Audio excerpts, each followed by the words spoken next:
Friday. It's 8:09 and we were late. Friday. We were late for a good reason, and we will discuss it later because I don't want to spoil the surprise. Guys, we have something huge in the brewing right now, and if it comes together, it is going to be freaking awesome. So please keep an eye out for this potential amazingness that may or may not happen. But like he said, it is Friday. We got Paul Batters here, Chad's here, and Skylar's making an appearance tonight. Rob's got some stuff going on, so he will not be here. But I do have a guest that's coming on tonight around 8:45. We're going to call him in. You guys are going to want to listen to some stuff that he says, come up with some good questions. Good friend of mine. We fished against each other. We fished against each other in college. I fished with him numerous times. He's a very, very good fisherman.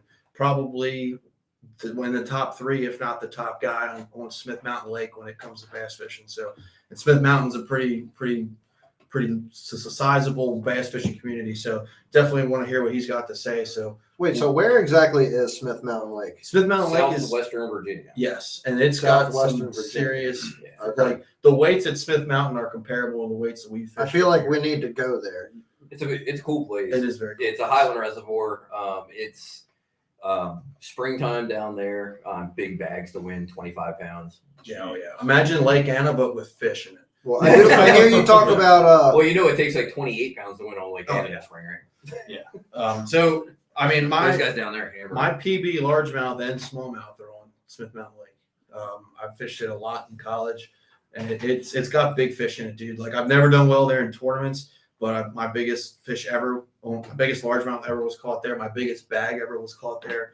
My biggest smallmouth ever was caught there. So I definitely, that place has a little bit of a soft spot in my heart because it is a nice place to fish. Funny story about Lake Anna. I just remembered this. Right around the time that you guys were down there, there was a big bass tournament down there, and the guys who cleaned up in the 5 fish that they weighed in during that tournament 40 pounds or something ridiculous. Was like 32 pounds. Yeah, I saw that. I think that was the week before we went. They weighed in like 2 7s, 2 6s. Wow. Yeah, they found the ultimate holy grail. Well, those guys, the guys that did that, they are very, very well known for being hammers on Lake Anna. They know the lake. They fish it all the time. So I mean, they know where those big ones live. And that's the thing with lakes like that, like your buddy at Smith Mountain Lake. It's just it's like us on the Upper Bay. Like we can make that too, Scott. We can catch big ones on the Upper Bay where a lot of people struggle that don't fish here. Or Joppa. I mean, that was a really good example this year. Like a lot of us guys on this show and Rob too did very, very well this year, catching good bags in Joppa Town. And time on the water. Absolutely. When you spend that much time, but it's especially different when you get into like those highland reservoirs because the fish move so much. They move out deep, in the summertime. There's not really any grass there, so it's a whole different style of fishing than what we're used to. So tonight's topics, as we will, I guess the guide that we'll base our conversation off of tonight is mainly the fall transition. So we're going to talk about, right? We're going to talk about a lot of our fall transition baits, what we look for, what Zach looks for on those highland reservoirs. We'll get into all of it. That being said, I really want to crack this box open. Is it time for the box open? I want to crack the box open. I mean, let's crack the box open. Who's got a canoe? We'll start off this segment of it by saying we want a huge shout out to Tyler Hawthorpe with UMA Lure Company. Tyler has taken care of us since day one and been on board with supporting us. We've been throwing his crankbaits and wrecking fish on his crankbaits, and he just sent us out another care package. And Tony got this at his doorstep a couple of days ago and has been itching to open it, but has waited kindly, which was tough until today to open up this box. So let's definitely open up this box and let's see what let's see what our boy. All right, make sure you get it in. Get it in the view. Already opened it and had shit tied on. Yeah. Oh, that is a large box. All right, you got the knife. Use the pen. I thought you I have pliers. All right, good enough. Here we go. All right.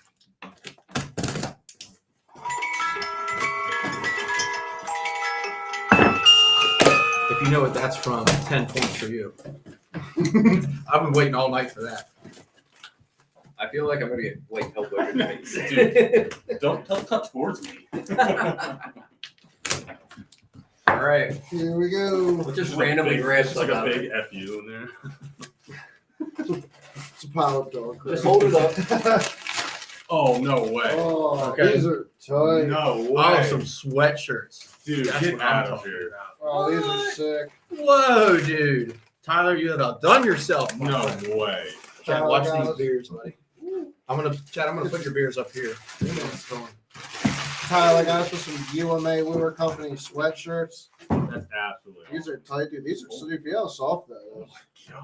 That'll be comfortable. Yeah. Are those the first? Are those the only UMA Lure Company sweatshirts in existence?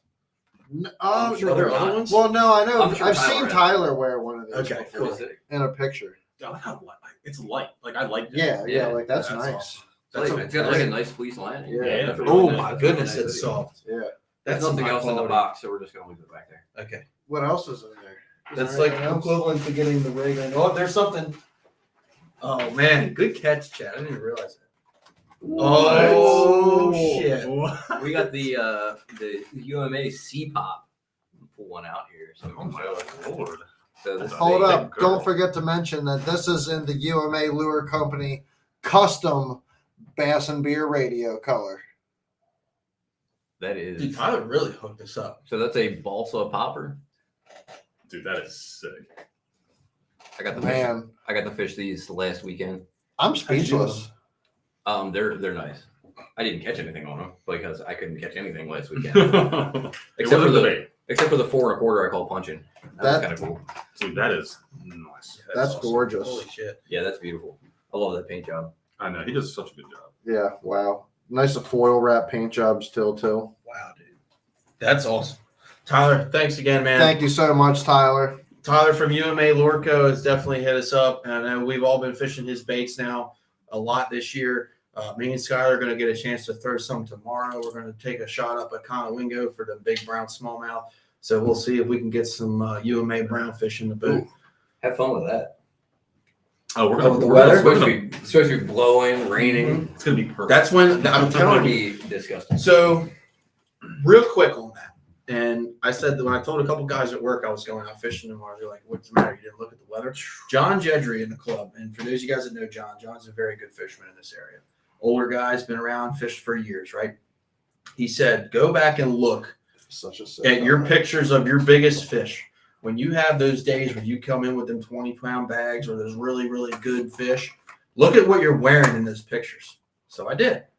And damned if he wasn't right. Most of the pictures I have of me catching them big fish, double fisting, big smallmouth or big largemouth, Bibs, jacket. bibs, jackets, You know what's funny? soaking wet. You know what I mean? Like, it's crazy.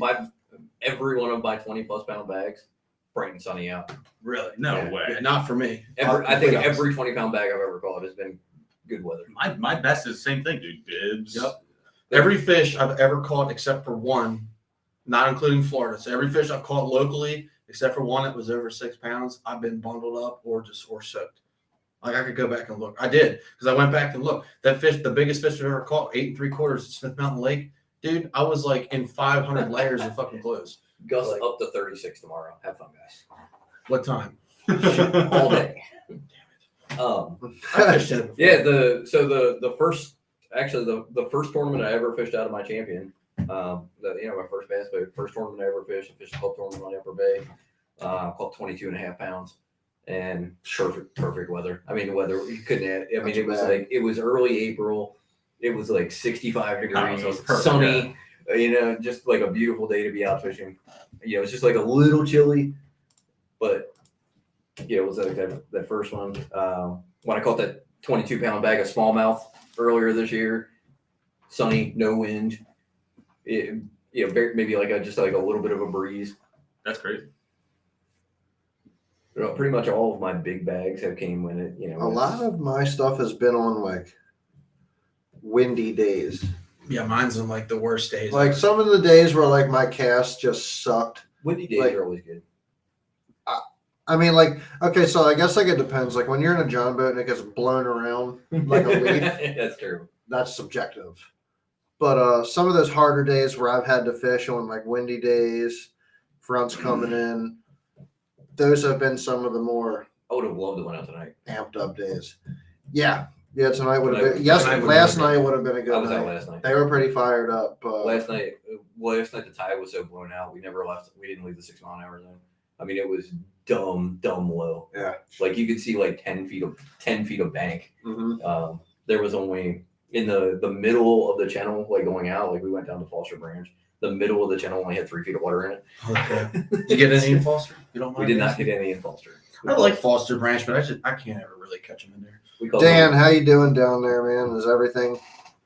How's everything in South Carolina? I know on the coast it was pretty Yeah. nasty. Yeah, definitely. For anyone that has family in those affected areas, definitely thinking about them, hoping everything's good. And I was actually thinking this the other day, only because I was there this year. I wonder if that hurricane will screw up those lakes down there because it ripped right through like Headwaters, Stick Marsh, Kisseme's right in that area too. Like, I wonder how it affects that. It'll rip a lot of the grass out, but it'll grow down there. It'll grow back. Because I mean, I imagine those places are used to somewhat intense weather events. I mean, Florida's it's a hurricane. I mean, it gets to a hurricane lot. hard at like every other year. So Yeah. I don't think Okay. it'll be fine. I did see some funny pictures from that.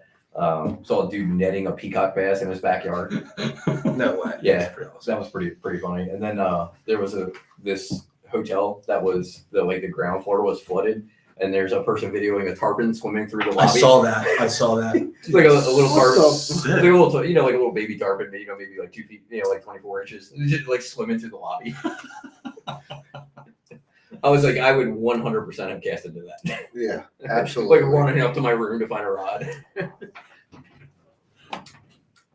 Yeah, no, that'd be awesome. There was a shark swimming in the street. I did see that. Did you I see did that see one? that. It was Yeah. like it was. I mean, the water was only like this deep, and it's like down the street. And you just Gator stick swimming out down there. the street, Dustin said. So get back to the. So I want let's when we get Zach on, we'll talk a lot about the fall transition. I want to talk about the Keith Poche Red River incident. I want to bring That's a that good up one. because I have issues with that on a lot of that. So- And we've talked about this before, not this instance, but we've talked about instances like this with John Cox before, and Keith Poche as well. So for anybody who doesn't know what happened, Keith Poche fishes out of a 17-foot aluminum boat with a 90 horsepower motor. Like that's what he fished all the opens out of. So he can access some water that a fiberglass boat can't access. And the backwater that he was accessing was very shallow. He had to push pole into it.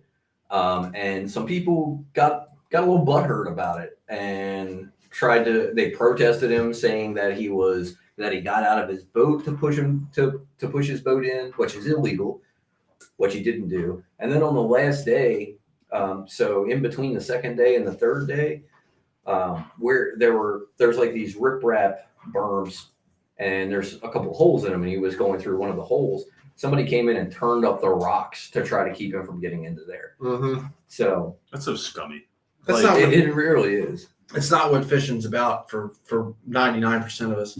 Like, so I know we talked about this before, and the reason why before it was bought out, FLW, the Pro Series, had rules about what your boat had length, how horsepower and stuff like that, and it was because of John Cox that did the same thing on the Flint River back in like 2011. And So even before that, those rules were in place way before that. really, Roland Okay. Martin is the reason that those rules. Interesting. Roland Martin is like the original Skinny person little guy. known for pushing the gray areas of the rules. So Roland Martin, they had a tournament somewhere. I can't remember exactly where it was, somewhere down south.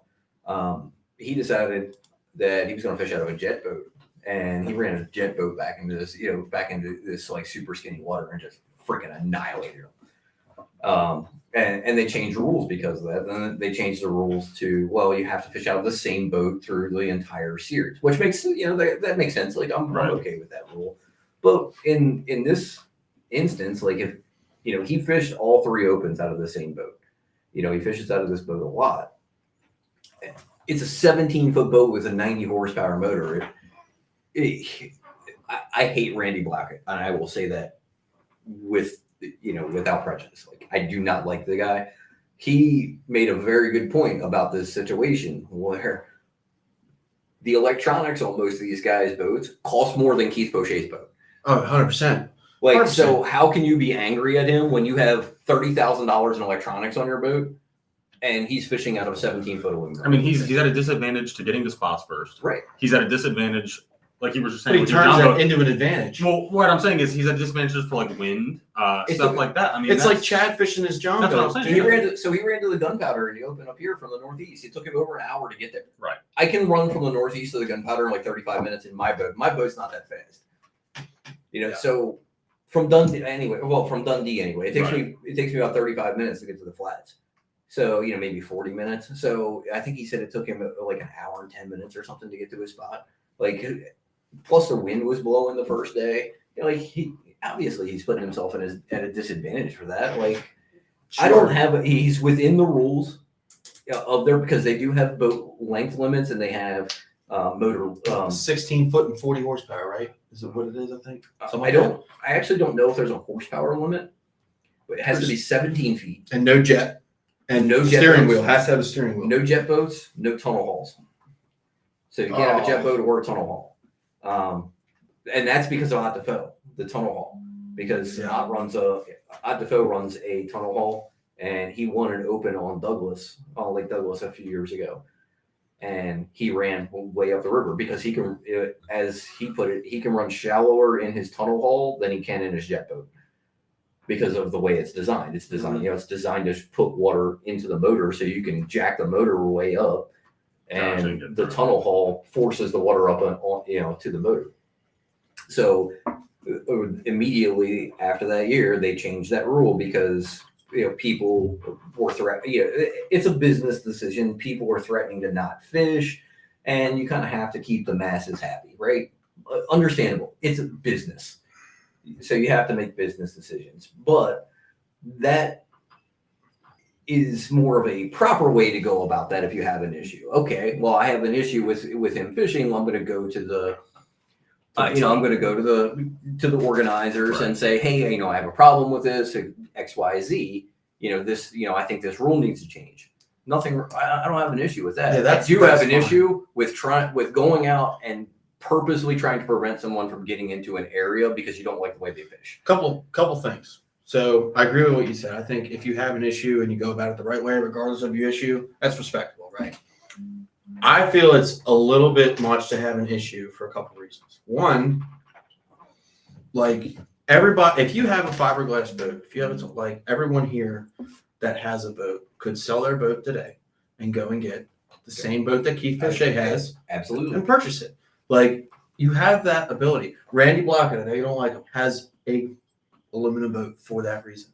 If he's going to fish super shallow, that's the boat he fishes tournaments out.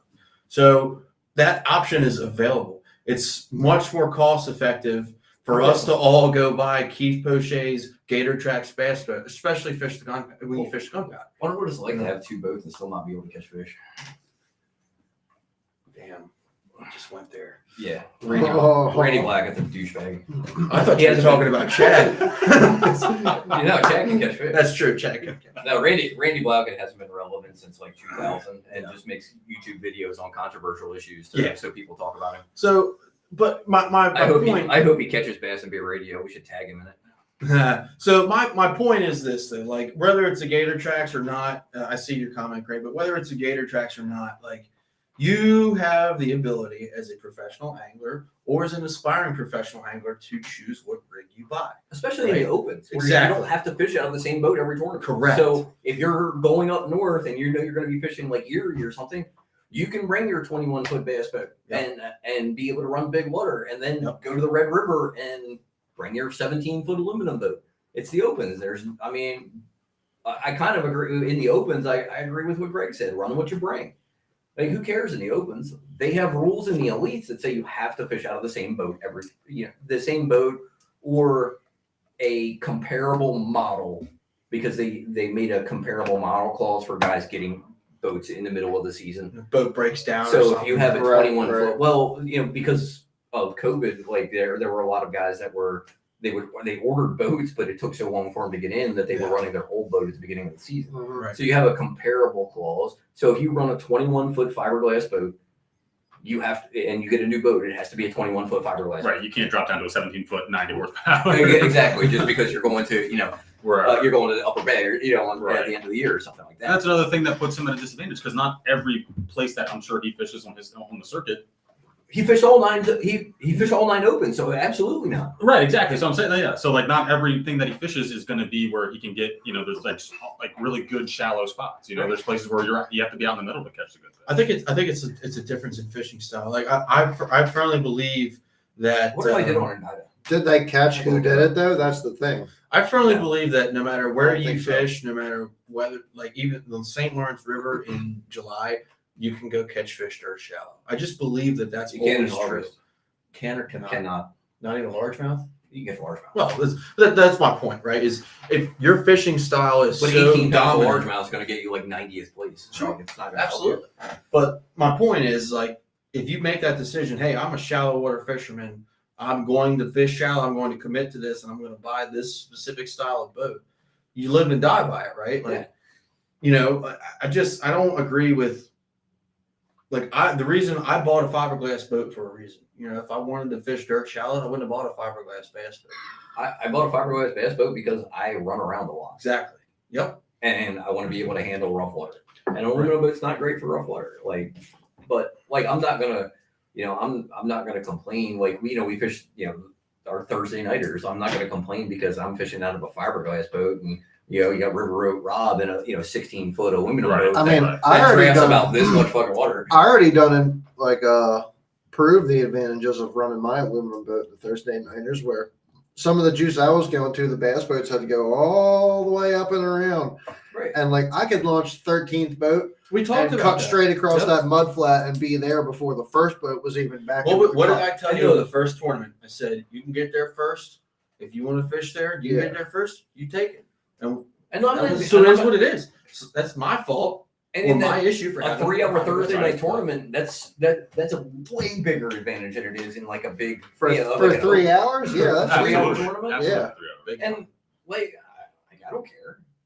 I don't care that you're fishing out of your little John boat, or Lou fishes out of a John boat. Or I'm Rob at a fishes out of John disadvantage boat. if you ask me. A lot of guys are running into freaking they're running down to Dundee and other I places fished like Dundee a that. few I times can't run down to Dundee or any of those places to go fish. Yeah, and it's how it's your style of fishing, right? Like guys like Keith Boucher pick a spot, pick an area where they think there's a lot of fish. They pick it apart and they're methodical, and they take their bets against that versus being able to, like Paul and I will do sometimes, is jump around spot until you fucking find them. Like it's just a difference. Or in just fishing. But that's I one of the so advantages. I run and gun a lot.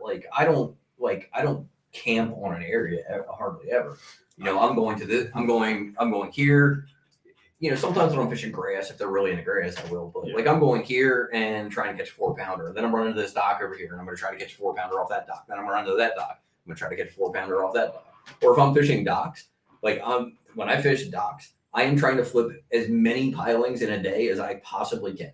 Because if I flip 1,000 pilings in a day, I'm going to put my bait in front of 5 fish I want to eat. Right. So, that's, I need to be able to move just for my style of fishing. Yeah. I mean, Greg kind of hit the nail on the head. The boat doesn't catch the fish. I mean, if you're a good fisherman, you're going to catch a fish out of whatever you're fishing out of. Yeah. So You here's just got to know where to go. I mean, here's it's my not- Being able to read the tides and Yeah. cover the water is Right. where it comes an advantage. Having a boat that can go 40 or 50 miles an hour. Now here's my other thing too, and Paul said something earlier that I wanted to comment on. He said the guys would threaten to not fish. Okay, if you're fishing the opens, a lot of these guys fish the opens for one reason: they want to make the Elite Series. If it were me, and I know you're gonna have something to say on this, but if it were me, I would say, okay, how are you gonna make it on the Elite Series if you don't fish the opens? Because 1 or 2 guys fish out of a 17-foot gator tracks. How's that gonna work? Well, they gotta. It's about. It's a business. It's about money. So I can understand making a business decision to keep your participation high, because You don't want everybody backing out. You have, it's like $1,600 a tournament. So you have 9 tournaments. You have 10 of those guys drop out. That's $16,000 a tournament times 9. You just lost $130,000. I mean, that's $130,000 that they don't have coming in. Just with 10, if 10 people don't show up. So business wise, that makes sense. And if it's a petition thing too, I mean, if it's like a majority vote, and I'm saying kind of like a landslide majority, then what are you gonna do? Right.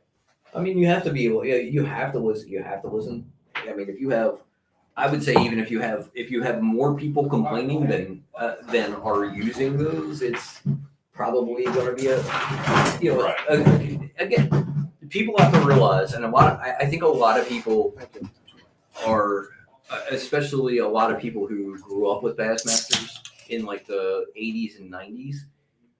It's not the same.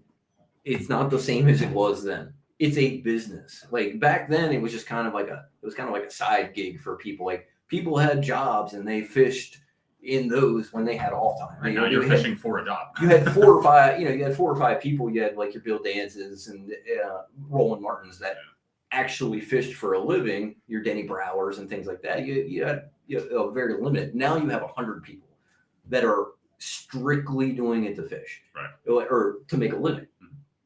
Now. I won't say 100. I'll say 90 out of the 100 because you have people in there. You have like Gary Klaus owns Phoenix Boats, so like he's good. Like he doesn't really need to fish for a living. Like he's doing all right. See a lot of Phoenixes out on the water, but it's a different animal now. It's a business. It's grown immensely. They have salaries that they have to pay. I mean, You think these guys that are traveling around, Hank Weldon, they ain't doing it for free. Travel costs, they gotta pull the trailers around. Travel costs is pretty ridiculous. And they're there to make money. Like BASS exists to make money. It's a business. If they don't make money, anglers don't make money. Right. And these guys have to go out and they have to find sponsorships and they have to get all this stuff. Oh, yeah. I mean, that's important stuff. And it's a business within a business. It's ridiculous how much they do with the little staff that they have. Mm-hmm. Ronnie Moore was on Luke Duncan's podcast the other day talking about like how small their production group actually is and how much they pull off with the limited amount of staff that they actually have. Yeah. Right. That they pull off an amazing production with live coverage and stuff like this with like a bare bones production staff. And it turns out great. Yeah, they do a great job. That's a good podcast for anybody who wants to listen to. About SFT? No, Ronnie Moore was on the other day, and Ronnie Moore's he's a pretty cool dude, and like he came up from, he worked his butt off in college for his freshman year so that he could fish on the fishing team his next 3 years. So he didn't fish his freshman year in college. He worked and saved up money so he could fish, and started doing some. He started doing some things for like the local paper and for the school paper, which got him into an internship with BASS. And he went from an internship in BASS to now, being one of the hosts of Bass Live, which is pretty cool. Pretty cool story. So I think without further ado, I just got a call from Zach and Nick. So a little bit of an intro, our guests tonight. I have Zach Lemaster and Nick Brogano coming on. 2 very accomplished, very successful fishermen in college, fished for Bradford University. I'm good friends with both of them. I know, so Nick is from New York, I think originally, so he can kind of talk about that. And Zach is, like I said, one of the best fishermen on Smith Mountain Lake, which has a bass fishing population probably larger than what we have here on the Upper Bay. So they get like 250 boat tournaments. Oh yeah, like lots of very good sticks out there.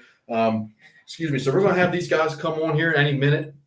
They're going to click the link. We're going to pin them in here, and then we'll have a bunch of questions written down for them. All you guys watching should definitely ask as many questions as you can. This is I'm pretty excited about this. We kind of figured out that our software here has the ability to let us do call-ins and have other people call in and broadcast their own screen from their phone or their webcam from their home and join into the show. And we're going to try to utilize that with these guys tonight. And I'm pretty excited about that, see how that works. So here soon, when they're ready, they'll click on the link and they'll just kind of join in and they'll just pop up. We're gonna get that conversation on. But while we're waiting for that to happen, dude, the fish are chewing. They're definitely eating, and they're eating everywhere. The fish are chewing. They're eating everywhere. Yeah, that's why we're going up above the dam tomorrow. Yeah, I'm so excited for that. You don't even have any idea. Yeah, I'm pretty excited for this fall fishing that's coming up here, and I think there's been a couple of nights over the past week or two where it just fell down into those really low 50s. It even hit the 40s a couple of nights. I came out one morning, it was 46 degrees. That's going to freaking hit them. You know, that's going to lower that water temp. That's going to shock the fish a little bit, and that's going to kick them into that gear of they're there. Oh, here we go. Here we go. They're tuning in right now, so we're going to put them up on right the screen here. All right, here we go. What's going on, guys? You guys hear us? What's going on, guys? What's up, fellas? Oh, not too much, man. Just hanging out. How about y'all? Appreciate just having us on the show. Yeah, man. Appreciate it. Hey, what are you guys for coming? What are you guys drinking with us? Oh, we're drinking the Make Ultra. What are you drinking, Bud Light? Tony? You must be playing golf here soon. Hey, we play a little golf, so I mean, I guess it makes sense. So, so tell us a little bit about what's going on Smith Mountain Lake right now. Are they, or is it fall transition? Are they still in that summer holding pattern? Like, what are you guys seeing down there? Yeah, so I mean, right now, unfortunately, my boat's been in the shop, you know, the last couple of weeks. But when I've had the chance to go out here recently, I've seen a lot of fish, you know, up shallow on the bank, you know, eating shad, you know, any kind of moving topwater bait. You know, honestly, to start the day and end the day, I mean, you get the topwater all day out there, you know, skipping a jig, you know, green pumpkin, whatever your, you know, favorite kind of trailer is. Honestly, ranging anything up to like a full-size jig to like a finesse mini flip, which honestly can get better later in the year as the fall kind of goes on. But yeah, man, just seeing a bunch of fish up shallow pretty much right now. So what's your favorite way to catch them this time of year? Are you in the jerk bait phase, or is it more like a crankbait bite, or are you really like topwater? Yeah, I mean, topwater's obviously got to be. Yeah, I mean, you can't really beat a good topwater bite. Yeah, no. So I mean, I would say for sure I like to finesse fish a lot. So I mean, I would say I'm always gonna have a drop shot on the deck with a, you know, any kind of robo worm, just kind of depending on the water clarity. And then you know, a Nike mini flip right now this time of year is skipping a jig up under docks. Yep. You know, right now it can be dynamite. You know, pretty shallow. I mean, sometimes you'll throw a bait at it. You're like, hey, I don't think there could really be a fish sitting right there, and then it's like, then you get doinked and it's a 5-pounder. So, you know, sometimes that's how it can go. Yo, Hold on, Riverboat Rob just showed up. Riverboat Rob. In my work clothes still, dude. Like, it's been that kind of day. Well, He's got someone find Rob a chair here. You need a chair. Hold on, I don't guys, need a sorry. chair, I need a beard. Been that kind of day. What's going on, man? What's up? So I know you haven't been watching, but we have Zach and Nick on. We streamed them on. So Zach and Nick are guys I fished with and against in college. I know Zach's is a hammer over there on Smith Mountain Lake. So we're just kind of picking their brains a little bit and seeing what's got going on down there. So when you guys came to fish the bay, and I think Nick, you fished it twice in college. Zach, I think you fished it once. What was did you guys enjoy fishing it, or was it a very difficult transition to go from that clear, deep, you know, mountain reservoir to the shallow, dirty, grass-filled shit that we fish over here? I mean, I liked it personally because I'm from New York. I picked grass a lot anyway, throwing chatterbaits and stuff through the grass beds. So that kind of took me back to my roots, was like when I started fishing. So I ate it up. I loved it. I think the tide was fun to chase. That's how we caught our fish. It was just kind of moving out with the tide through the Northeast River. I enjoyed it. I mean, the year he went, he whacked them too. So I mean, I thought it was an interesting place. I didn't think I'd enjoy it, but it was a blast. Yeah, I'm glad you guys had a good time. So It's a fun place. for those of you guys watching, I let these guys stay at my family place on Saltpeter Creek. So the cool thing is, I remember when we all sat there drinking beer a couple nights, you guys were like, "Hey, should we put the boats in right here and fish?" I'm like, "No, this place sucks."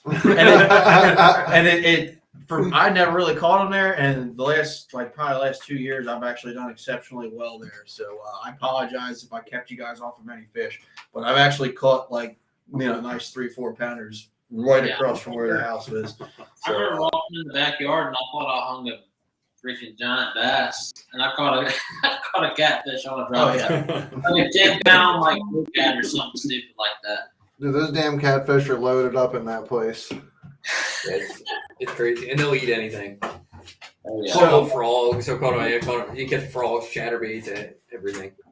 Yeah, one thing that I actually did down there, we kind of went back in a few of those marinas.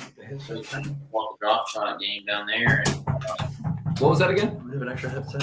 we actually threw a drop shot in some of those marinas that we kind of Smith Mountain trick and brought it down there. Just on like a low.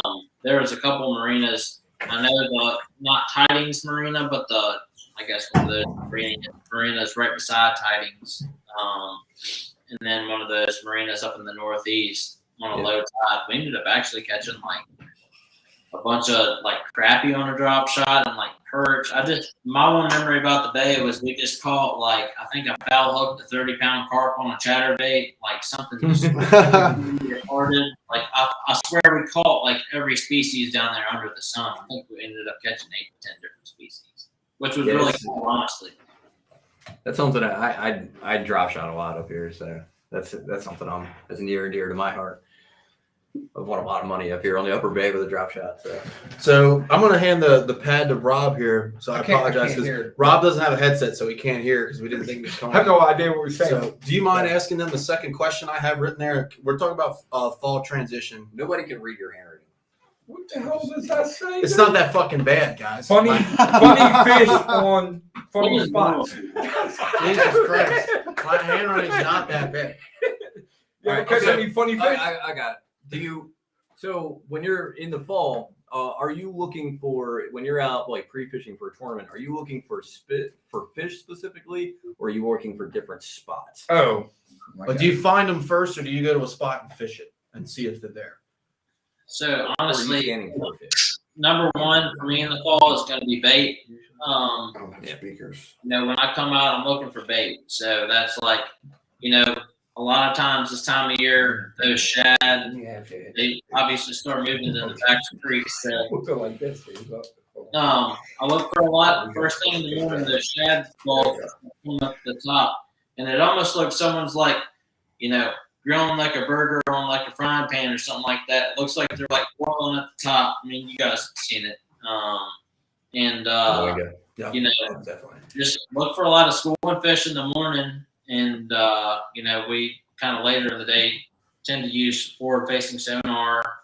We personally have Panoptics, which really, kind of keys us on. And So that was one of the questions I had written down here is like in the fall, especially how effective is live scope? Like, does it really make a huge difference in the fall? Because I know a lot of people say in the fall, you spend so much time looking for fish.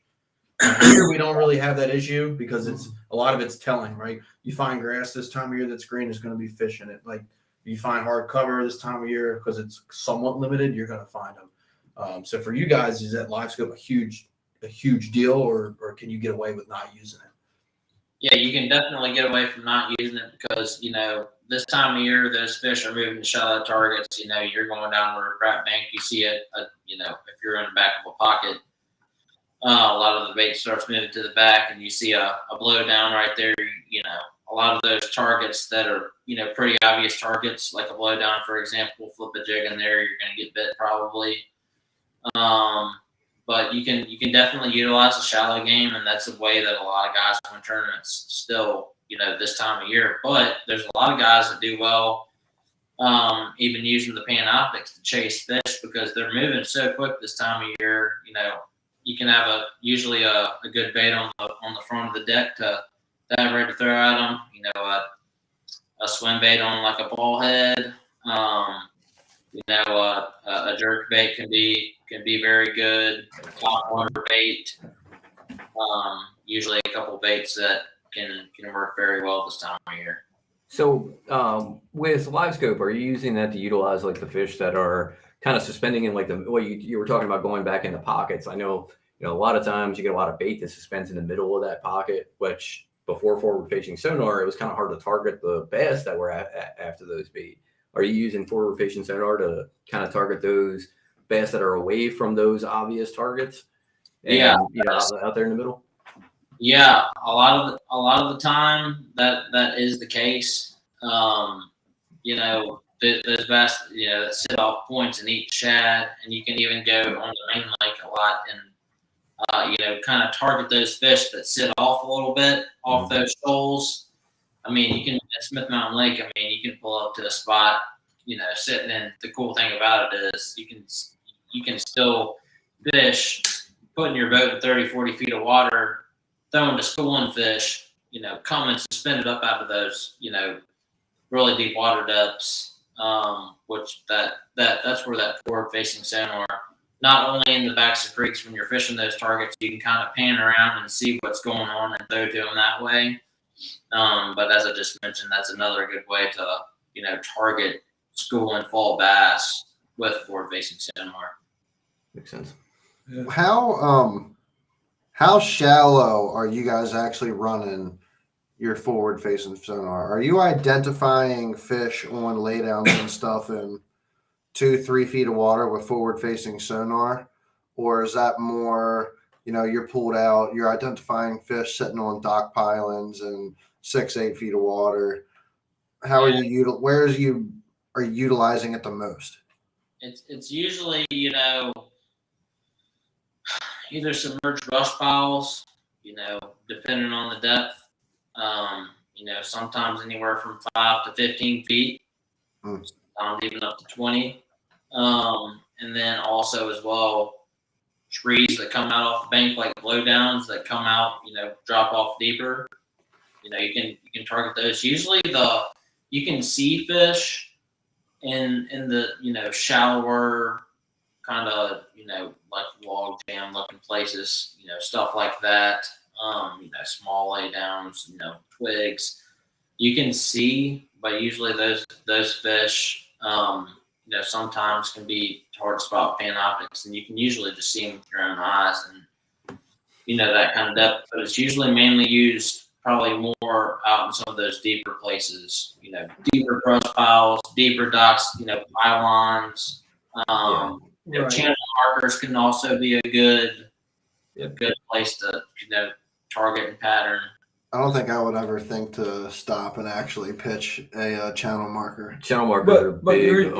you're saying that you can see them on laydowns with forward facing, like shallow laydowns and like a creek. Yeah, you can still see them. They're just harder to pick up versus like offshore structure. Yeah, getting on fishing, having it dialed in the fish that you're throwing at. But that's interesting because then you can skip non-productive laydowns. You see there's no fish on this laydown. Let me just pass this one by. I will say that when I was in Texas fishing Conroe this year, it was live scope was the best thing for fishing docks down there because we were just going down a line of docks, piling, no fish. There's one on that piling, throw to that, throw in there, catch one, go to the next dock. No. I mean, that's kind of what I was saying. Yeah, right. We saved ourselves so much time from traditional dock fishing where you're skipping a jig up under that dock and you're fishing every pile and ain't no fish there. Right. We just scanned the pile and there was no fish. There's one. Pretty awesome. And you can throw right to it, catch it, move on to the next dock. Pretty awesome. Pretty cool. I gotta flip in there and see if I get bit before I know if there's fish in there or not. So I've heard you guys talk about drop shotting. I've also heard you guys talk a little bit about power fishing, but it's fall time coming up there on Smith Mountain Lake, and we did ask what is your favorite technique to use. But do you guys think that throwing, like, say, a chatterbait or something over dragging drop shot around, or a small finesse jig? What's going to be most productive? What do you think is the most productive thing to start? Would you start out throwing the finesse, or are you going to start out throwing your Crankbait power or fishing something like method? Because Swarchad would say glide bait. You know what, dude? I'm holding my tongue. I'm holding my tongue. I promise they eat glide baits on Smith. I'm sure they would eat glide baits on Smith Mountain. I don't know. I think that's tough. Like, I mean, personally for me, like, I think a shaky head is pretty productive in the fall out here. But at the same time, if I really have no clue what's going on, I think I'm going to pick up like a swim bait and try to cover as much water as possible. Mm-hmm. I don't have Panoptic, so like I have to, hit every dock, hit every stretch, and just, see what I can come up with. But I mean, I'm not throwing a moving bait very long without a bite. If I don't get hit on a moving bait, I'll switch up to finesse pretty quickly.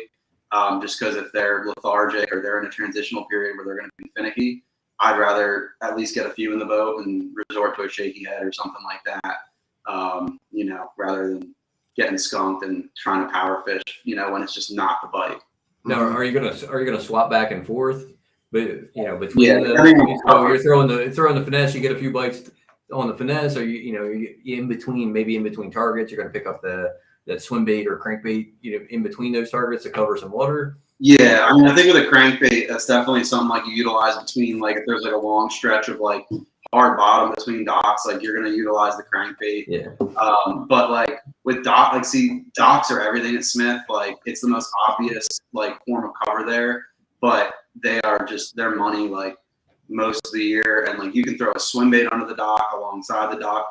Same way you would almost not same way you'd fish finesse, obviously, but like the same targets, the same docks you can throw a drop shot on. You can Same way as like throwing a spinner bait, something like that. Yeah. Exactly. I mean, like You're just hitting the dock. Yeah. You could, I mean, if you want to, replicate that with like a chatterbait or something like that, I mean, it's pretty universal, honestly. Kind of one of those things where the bait doesn't really matter. It's where you're putting the bait. Yeah, pretty much. Finding where the fish are at. Yeah, that's pretty spot on, I would say.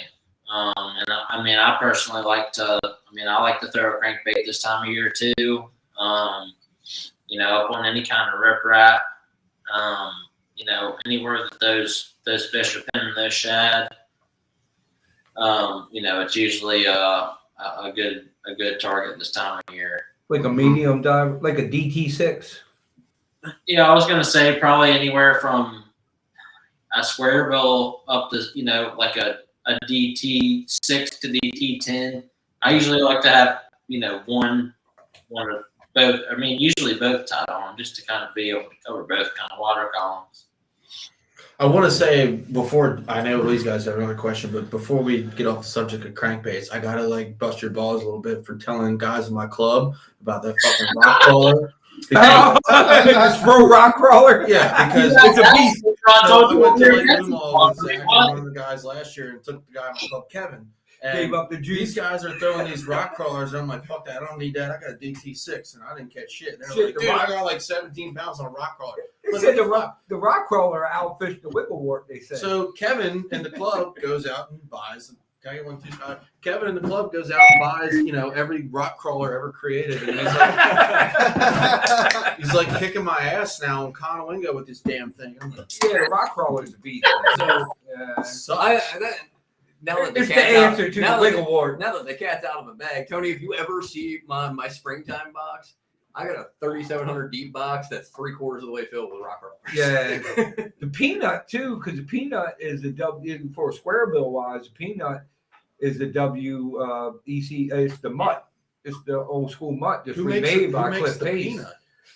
Cliff Pace. He does all these balsa baits now. Black Label. Oh, Black Label. Black Label. Black Label balls. Yeah, it's the peanut's a super shallow diving. It is. It's super, and it's light as shit. Like I'm trying to throw it on bait cast. It's so light. It only weighs a quarter ounce. It's a beast though. Yeah, Tony- giving up juice like rock crawlers and shit. Like, Oh, that's the best thing about Go rock get- crawlers. you want to chop water bait? them. Go get a Vixen. Yeah. No, I'm not doing it. I'm throwing my fucking. Nah. Hey, if There's it a ain't a box super full- spook junior, I ain't throwing it. There's a box full of top water juice right behind you. We ain't gonna break that out. That's all you need. Oh, That's all you need. I got one of the new Run Vixens. Do big swim baits work up there at Smith Mountain? I'm sure they do. Yeah, do you guys ever? You Here, guys they're throw not big really swim much baits? of a player. I mean, yeah, I mean, there's gonna be, depending on what time of year, a lot. Okay, On a big swim bait at Smith, you're pretty much stuck there with, everyone and their brother is gonna be up there.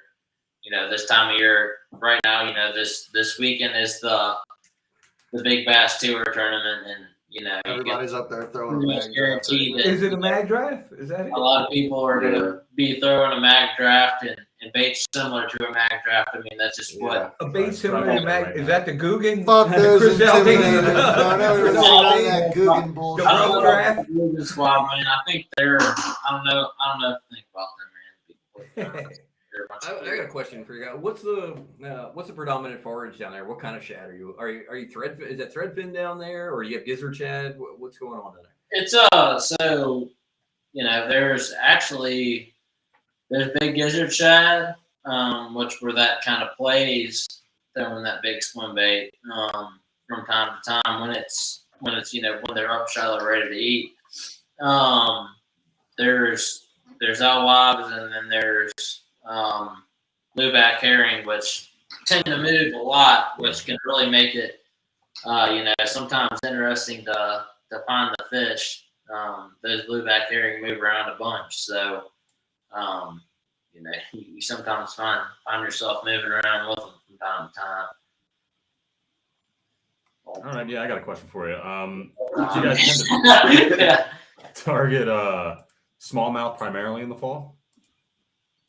Not really in the fall. Not so much in the fall. Sometimes, in the spring you can say, hey, I'm going to go down to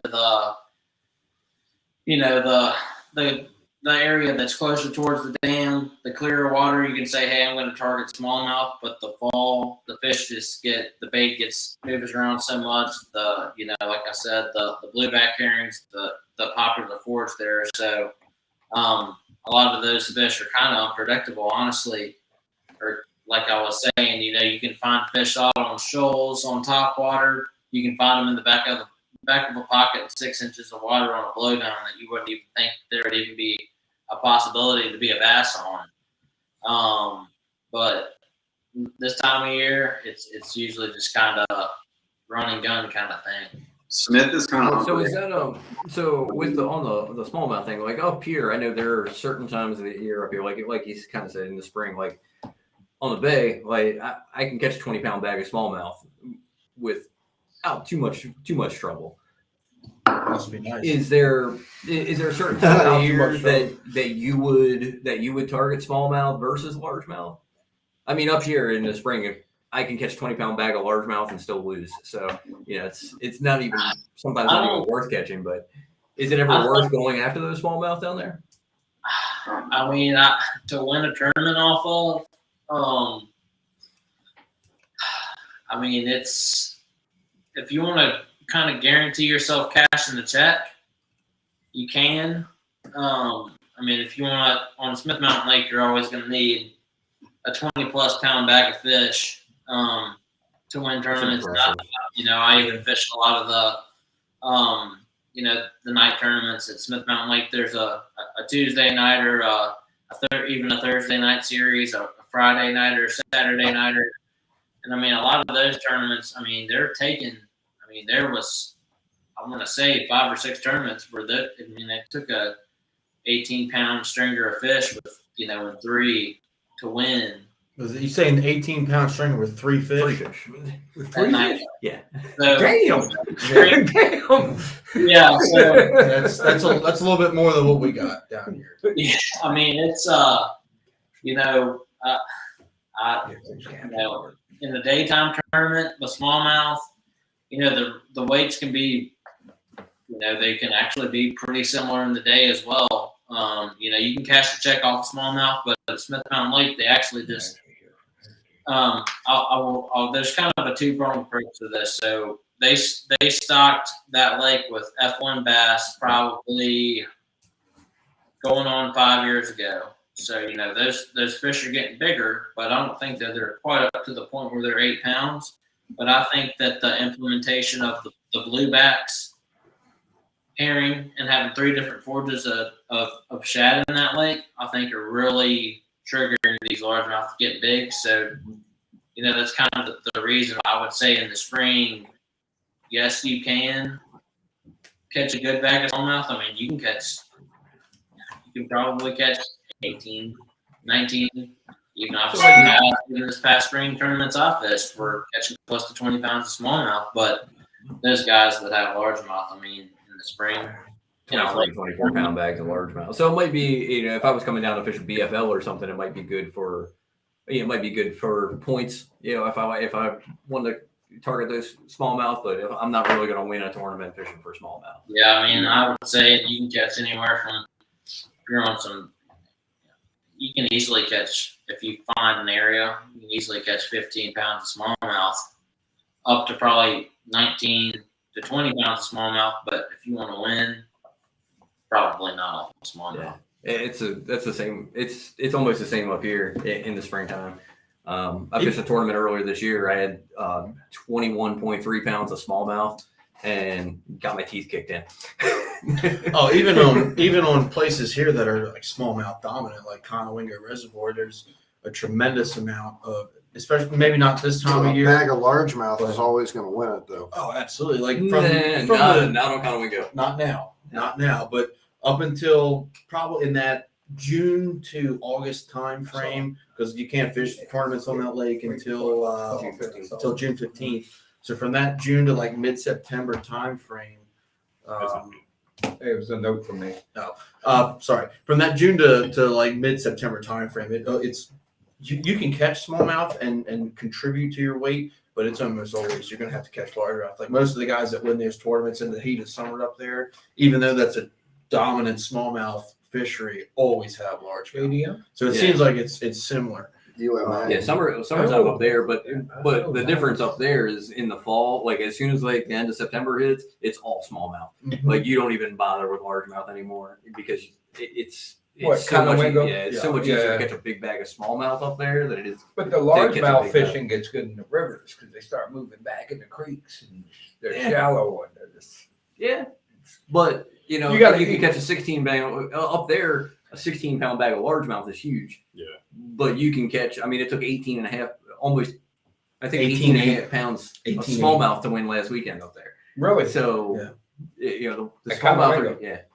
That's why I'm going up there tomorrow. Is it going to rain tomorrow? What? Because Yes. I want to go fishing tomorrow. It's You going gonna in the rain? 36. I'm thinking about going tomorrow too. Like 36 like, mile an hour F it. gusts.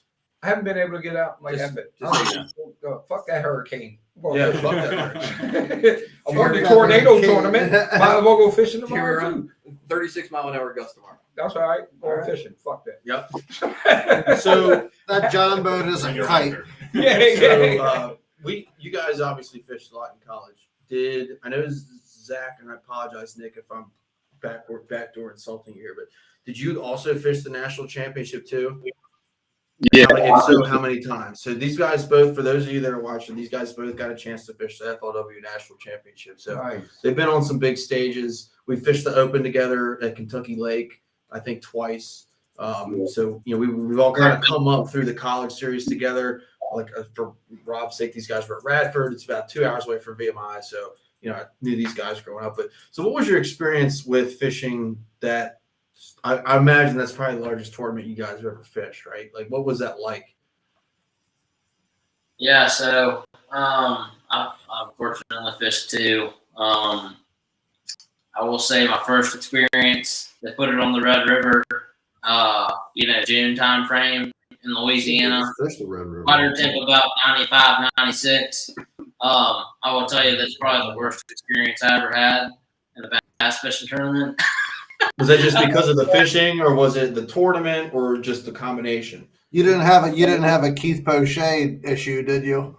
They jam up your creek. Well, I will tell you right now, we actually went to the first spot to put in the backwater, dropped the trolling motor, and bladed the prop off on the riprap as soon as we got there. So yeah, That'll do it. And the Red River, I guess, is tidal as well. Was that the tidal Red River, or was that the dammed up portion of it? It wasn't tidal. We stayed in the first couple of pools, but I mean, I think we had 3 fish for 3 pounds. I think we still ended up in the top 100 out of like 200 or something boats. If that tells you anything, I think the top there was like 6 pounds after the first day. So I mean, that was honestly, it was a bad experience. But the next tournament they had down there, we ended up getting to fish at Harris Chain, and that was a really good time.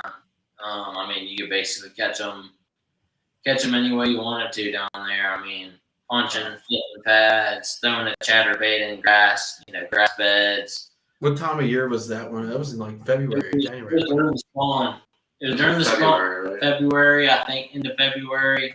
Did you both fish that? No, I fished the year after that. Yeah, he qualified. Crazy to spawn. Where was that one at, Nick? Where was the one you fished at? They spawned. That was the first week of March 7th, at in Grand Lake, Oklahoma. That was the year that they moved the red crest out of Grand Lake down to Lake Palestine in Texas because the lake was still frozen. They sent us out there. I think like we went into like Wolf Creek or something like that, and I'm like looking at my partner like, what the heck is that noise? I look down, we're like running through ice. So that was Jesus Christ. I've done that before. That was a tough event. I think it was like the lowest winning weight they've ever had. So that was the year they had that freak cold snap, right? Yeah, and it broke everything like all the way down into Texas. Yeah, that was crazy. It was rough. Yeah. Oh my goodness. Yeah, that I think me and Tony both agree. I mean, and Nick really that tournament director, calling them out right here on that guy. He I don't know. It's like every other tournament. He'd pick a good place and a bad place. So we actually have a good friend of ours that's fishing. Was a graduating senior this past spring. He's got basically his last national championship. So we're hoping that they put it on a decent place for him. They haven't announced it yet. Yeah, I think they think it's going to be somewhere. I think it's going to be Norman. South Carolina. We've kind of heard word that it might be Norman, maybe. But that's kind of where we're at with that. But yeah, I mean, it's kind of in between. We went to Kentucky Lake, the Tony fished and everything. I mean, I won't give him credit with that. I mean, that's a place that had hogs, and Tony caught multiple 5s down there. I know when me and my buddy fished it, we caught. Sorry, what lake were we talking about again? I just had to step out for a second. Kentucky? Yeah. Yeah. Yeah, that is true. I did I got on a late bite at Kentucky Lake during that tournament. So what happened was Kentucky, so the FLW Open College tournament was on Kentucky Lake both times I fished it. First year, it was like arguably the worst conditions I've ever fished in. How many boats sank that tournament? It was like actually sank. Yeah, there was a good amount. Boats in the tournament? Yes. Like it was not just one either. It was like 3 or 4. Yeah. It was bad. I actually watched a guy who now fishes the Opens. I kind of keep in touch with him a little bit. He had an aluminum G3 boat, and it cracked while he was running down the lake, and he ran it and beached it up onto an island. And I went over there, and I was like, are you guys good? And their boat, by the time I got there, their boat was under the water. It was pretty crazy, dude. That's crazy. Now, I think a lot of it is like, and you guys know, so I talked to Zach a lot, and when we talked about that tournament, was it 2-3 years ago now? When we all fished the Upper Bay together, we ran from the bush. Most everybody ran from the bush up to the flats, and I consider that an easy run. There was only like 3-foot rollers out on the main the main bay because that's like nothing. Zach was like, dude, I can't believe it was so rough. I'm like, dude, I ran wide open the whole way. Like that's how it is up here. It was, I mean, we were coming out of the water every wave, so it had been more than 2-3 foot rollers. I can at least tell you that. I mean, it was, I don't know, maybe 4 foot rollers, something like that. Nothing like that on Smith, but definitely, you know. Yeah, so Those are big ass rollers, if you want to ask me. Anything 3-4 foot rollers, we're talking about running from like Dundee or the Bush All the way up to the northeast of that tournament, and like our big motors coming out of the water, and every wave we did, we go beep, beep, beep, all the way freaking up there. Yeah, I've had plenty of trips from Dundee up to the northeast like that. Yeah, It's not I will say that just go to the St. Lawrence and fish Lake Ontario one time. It's not that big after that. That's what Everything's small. The Chesapeake Bay is not that big after Ontario. this is the guy you want to talk to about up north. He's been to Erie several times. Yeah, Erie. I fished the college events, the qualifying events on Erie 2 years in a row. The first year there was one day as practice. There's just no point of going out like to the main lake, so we fished the bay. But the second year we had like 18-mile-an-hour winds coming from the northeast, and I think by the time it took me an hour and a half to get to Middle Bass Island out there, and I want to say like as soon as we got on the trolling motor, my legs were shaking. It was just like these like 4.5 foot, like they weren't like crashing waves. They were just like these weird rolling waves that were like swamping the back of my motor like every 30 seconds. It was a grand old time. But Yeah, I had a day like that on Ontario this year. Back in I was up there in August, and it was it was interesting. 25-mile-an-hour winds, and there's 4-footers in Chaumont Bay. we're definitely not used to anything like that really around here, unless you're like fishing Conowingo on a really dumb day when the weather hits just right. like I've seen tomorrow. I've seen 6-footers on Conowingo. Yeah, that's kinda crazy. Get really bad. We I got couldn't caught in the storm imagine. one time, and there were 6-footers. And you were coming down into troughs, and you couldn't see anything but water around you. Yeah, that plays with your mind. When I fished It scared the shit out of me. You fished it as well. That SQT in 2018 out of Dundee Creek when everyone ran up to the flats. It was the same thing. You would get down into the trough of a wave and you couldn't see above the wave in front of you. Oh, there was no but the troughs weren't big enough in that year to get down into them. Like when you got down into them, you just speared them. Yeah, that's true. That's why you didn't see anything, because the water was just coming over the front deck. Just sparing the waves. Yeah, that was fun. We definitely speared quite a few ways at tournament. Yeah, right. So I had something else. Oh, okay. College fishing. So we've kind of talked about it a little bit on the show before.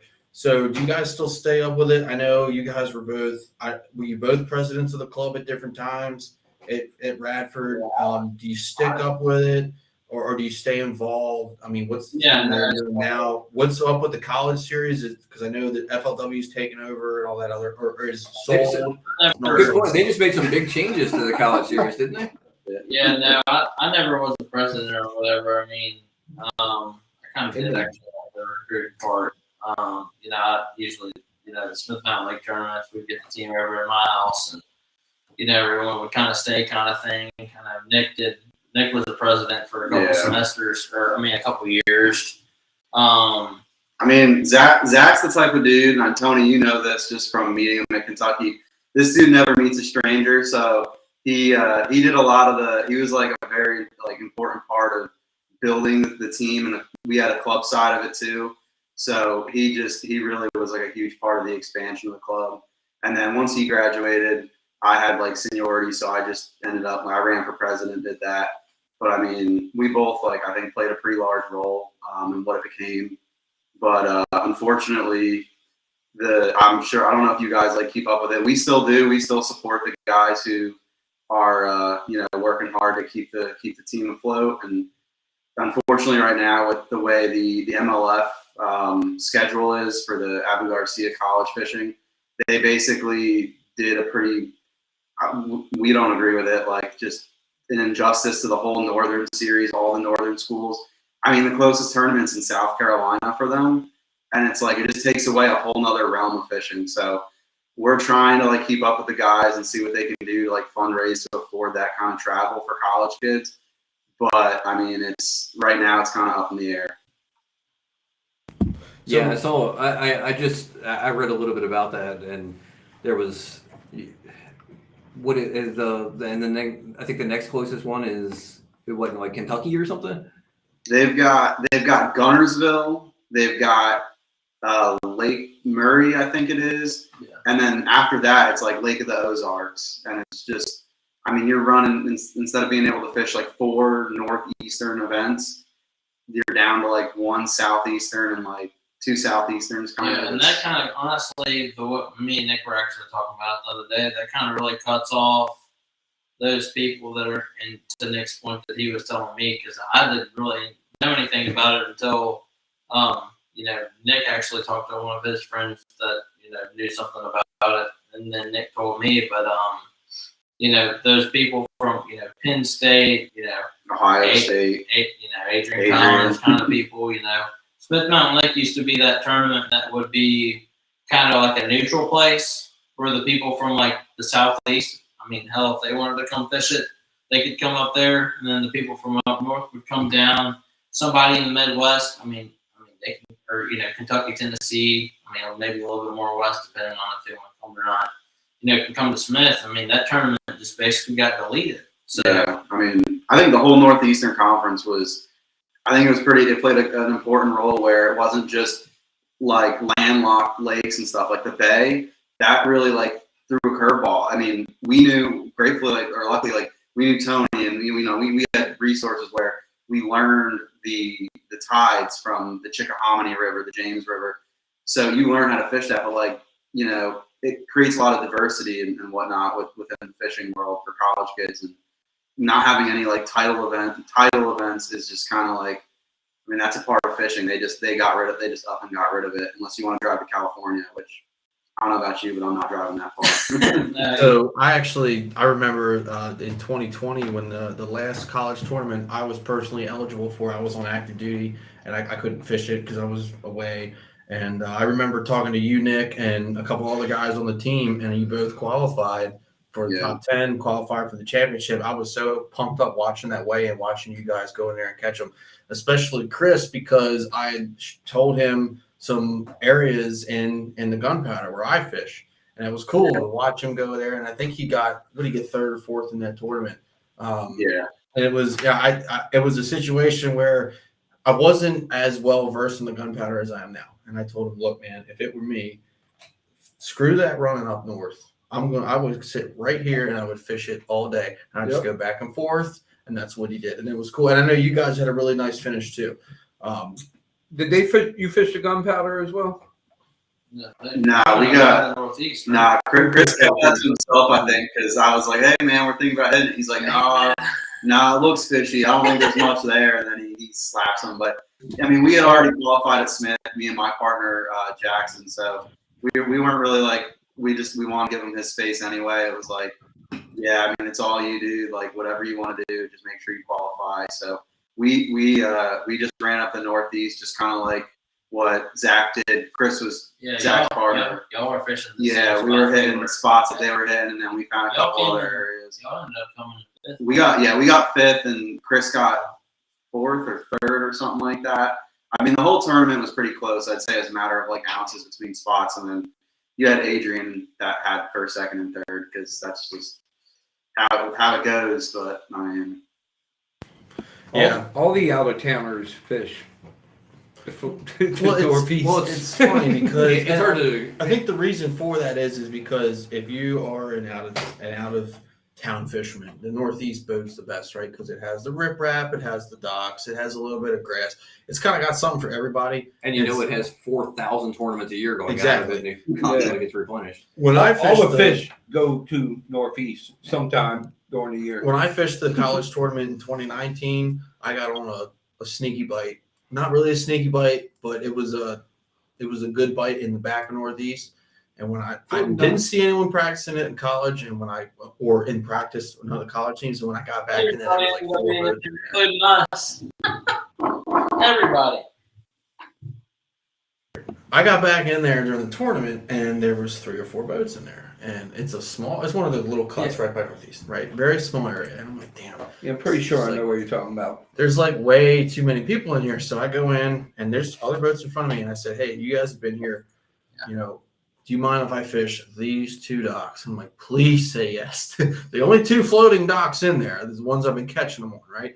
And they're like, yeah, man. So I didn't catch any. I'm flipping a beaver, and my partner Wyatt was throwing a wacky rig, and he catches 2 4-pounders in a row. And as soon as he catches those 2 4-pounders, here come the boats. So I'm like, Wyatt, we're going back out to the flats. He's like, I caught 2 4-pounders in 4 casts, and we're leaving. I'm like, yup, tide's right. Went out there, caught one over 5, and I'm like, Wyatt, we got 15 minutes. It's going to happen. He hooks up. I see a fish about, I don't know, 6 1/4, jump out, and here comes the swim jig flying out. And there goes my national championship bid. Right there, dude. Right there, right? So I think because there was a couple teams that had already qualified, they took up to like 12th place. And we got 13th. I was gonna say I thought you were 13th. Yep, we got 13th. And it was just like, damn it, Wyatt. So and not to give Wyatt shit, because I love Wyatt. So we finally get back, and I'm standing in my boat, and I'm drinking because we were right there. Right. And looking, and I'm like, hey, Wyatt, where's that rod you were throwing that swim jig on? I'm just curious. And he pulls out, it's a medium action rod with like 12-pound test. Are you freaking serious? Oh, I swear to God. So I'm like, hey, Wyatt, how come this rod is a medium action rod? It's a swim jig in grass. He was like, oh, I didn't want to cut off anything else. I'm like, it was like from Dumb and Dumber. Do you realize what you've done? Like, oh man! But to be honest with you, I really don't think Wyatt could have done anything. I mean, he set a hook on the fish. The fish jumped twice, and he had it buttoned up. I saw the fish 3 times, and it just the last time it got off, man, and it sucks. It is, dude. Yeah. When that fish got Swim off, jig, depending on what kind of swim jig it was, swim jigs tend to have a pretty beefy hook, and trying to put that hook through a fish's mouth with a medium action rod. when that fish got off, and I saw that swim jig fly out of that fish's mouth, Wyatt actually dropped to his knees. And I also was like about to cry. Dun, dun, Dude, dun, it was a dun. roller coaster of emotions because literally 10 minutes before, I caught the biggest fish at the time I never caught in tournament. It's like 5 1/4. And I'm like, dude, we need one more bite. If it's 2 pounds, we're going to national championship. It's like it's over. We need one more bite. And I told him, like, dude, when these at the ends and the beginnings of these tides is when these fish eat. And it was like the last 15 minutes of incoming. I'm like, they're going to eat. And we got to fucking catch them when they bite. And they bit. And it just, I have nightmares over that. I'll dude, take, for real. as long as it's a moving tide, I'm good. Slack, I have no confidence in slack. I have no confidence in a slack tide either. But it doesn't matter to me if it's the first I ain't hour gonna lie, I or hate the fishing last tide. hour. As much as I fish tidal water, I absolutely hate fishing tidal water. It sucks. What the, Yeah. I mean, it's But- no fun going out and knowing You that fish are only literally gonna bite. live on tidal. But you can have It's confidence. no fun going out to fish all day, knowing that the majority of your bites are going to come in an hour and a half period. True. Yeah, pretty Very true. There's that bite window. But if Like the rest of the tide's time, moving, I go out there for 12 hours. I spend 10 hours scanning for grass. if the tide's moving, they'll still bite. It might not be that exact bite window that you want, but they'll still bite. But once that slack hits, I'm like eating lunch, taking a nap, drinking a beer, whatever. Yeah. I ain't even bothering You know, trying to even If fish. it's low, Hold up. Go ahead, Zach. I said you might as well at that slack tide. You might as well start up Bass and Beer Radio at that point.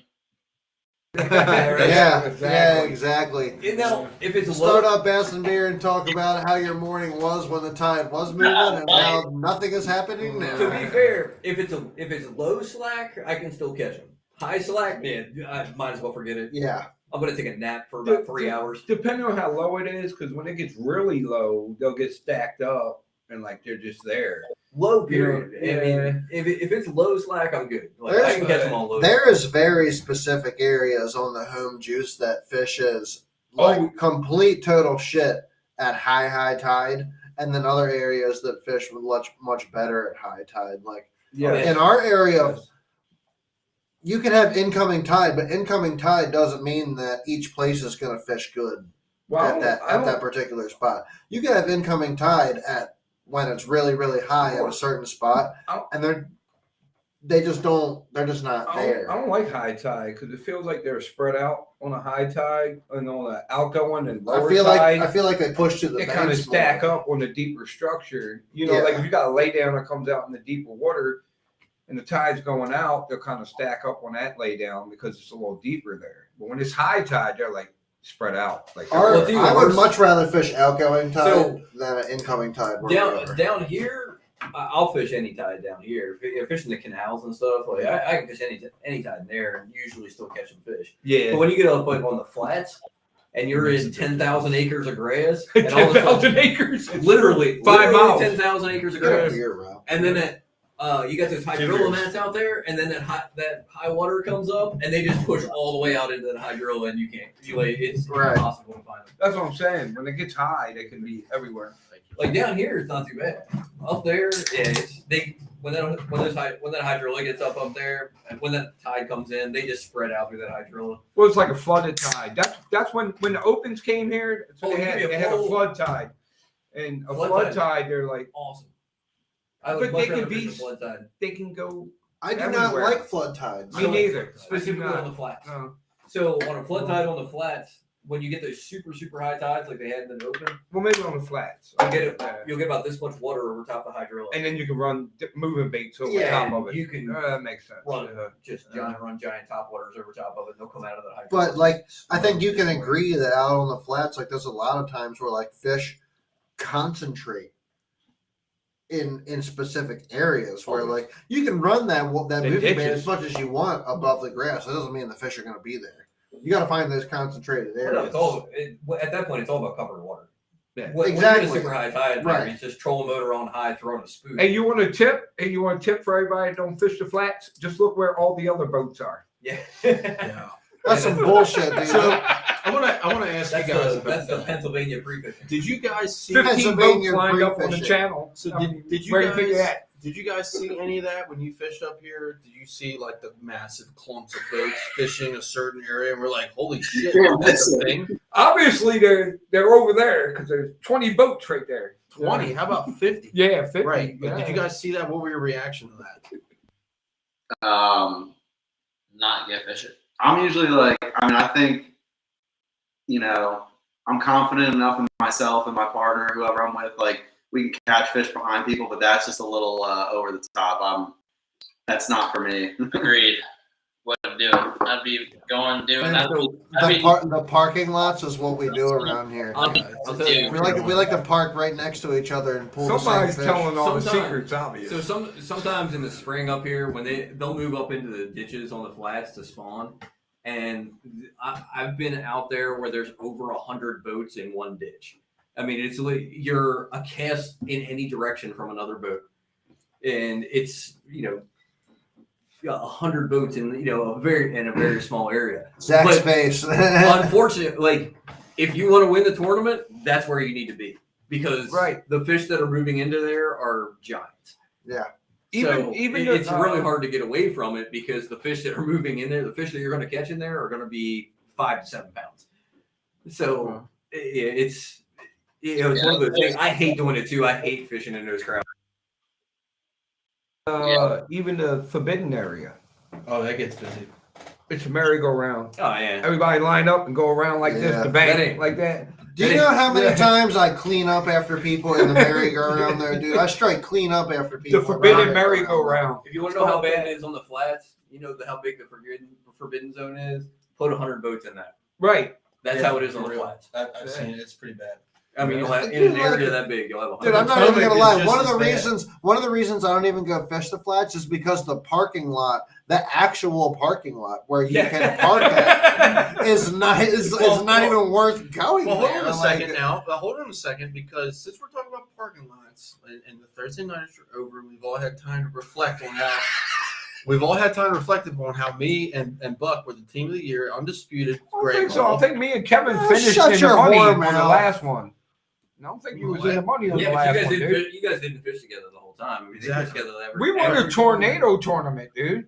Where everybody was like So what the running, fuck's hiding that on the supposed Bridge to bridges of and cookie shit. or something. But anyway, so this year was the biggest parking. hey, no lot reservoir year. fishermen next year. No, this year was the biggest parking lot year that I've ever seen on the Gunpowder, and I've been fishing it for not as long as you guys, but a long Where'd time. you see a parking lot?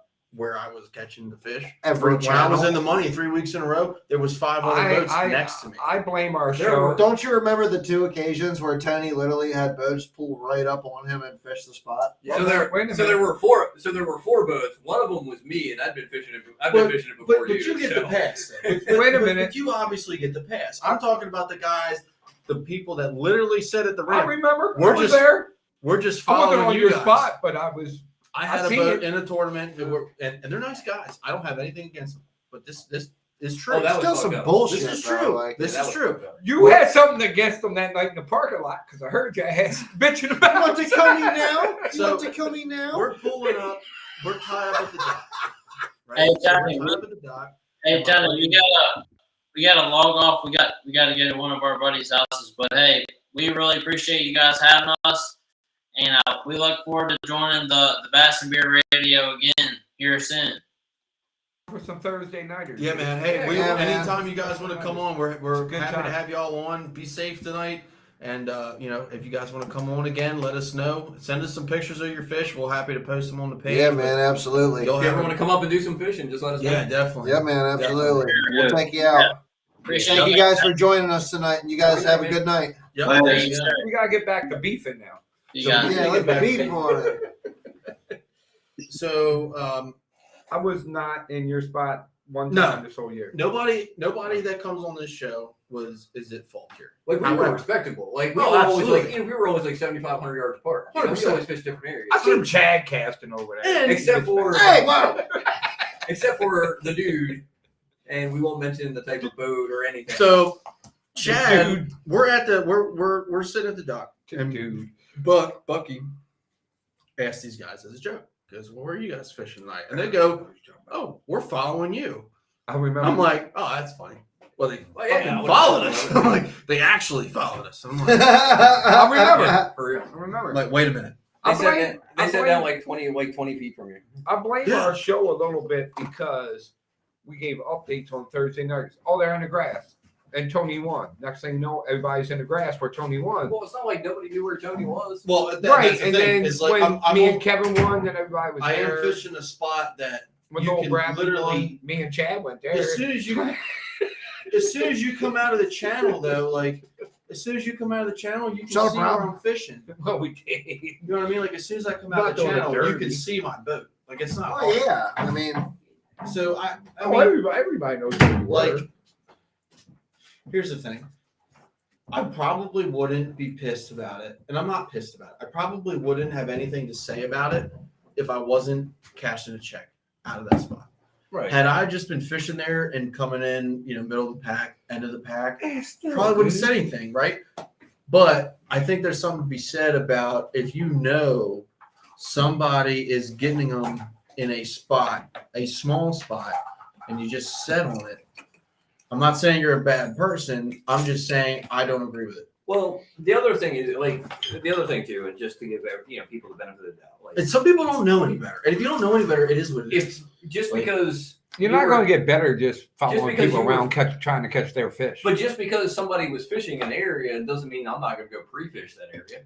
It doesn't mean you're going to do that You know? well either. You know Right. what I mean? Well, it's not you know just what the I mean? area. Like I'm on to the almost kind of to their defense, but not really because they definitely pulled you. Well, I don't want to So cast a there's bad like- shadow on the guys. I just like because the you dudes, like- just because I know like Rob, I know you like to fish Quarry Canal. you sat on the same juice for all 3 hours. Just because I know you Me? you Yeah, fish yeah, Quarry I never Canal moved. doesn't mean I'm not going to go in Exactly. and fish Quarry Canal, right? Right. So That's see, true. You There's only so many spots Exactly. at the same time. it's not Tony, like we're fishing. Tony like, had a little Harry Grace or a little sneak spot in the grass. He found a certain spot in the grass that nobody. It was a small It's- area in an area. It was a spot Yeah. within a spot. You know what I mean? And Yeah. I was lucky. Me and Chad were lucky enough to find that in 2 areas this year. So that was, Yeah. it was cool.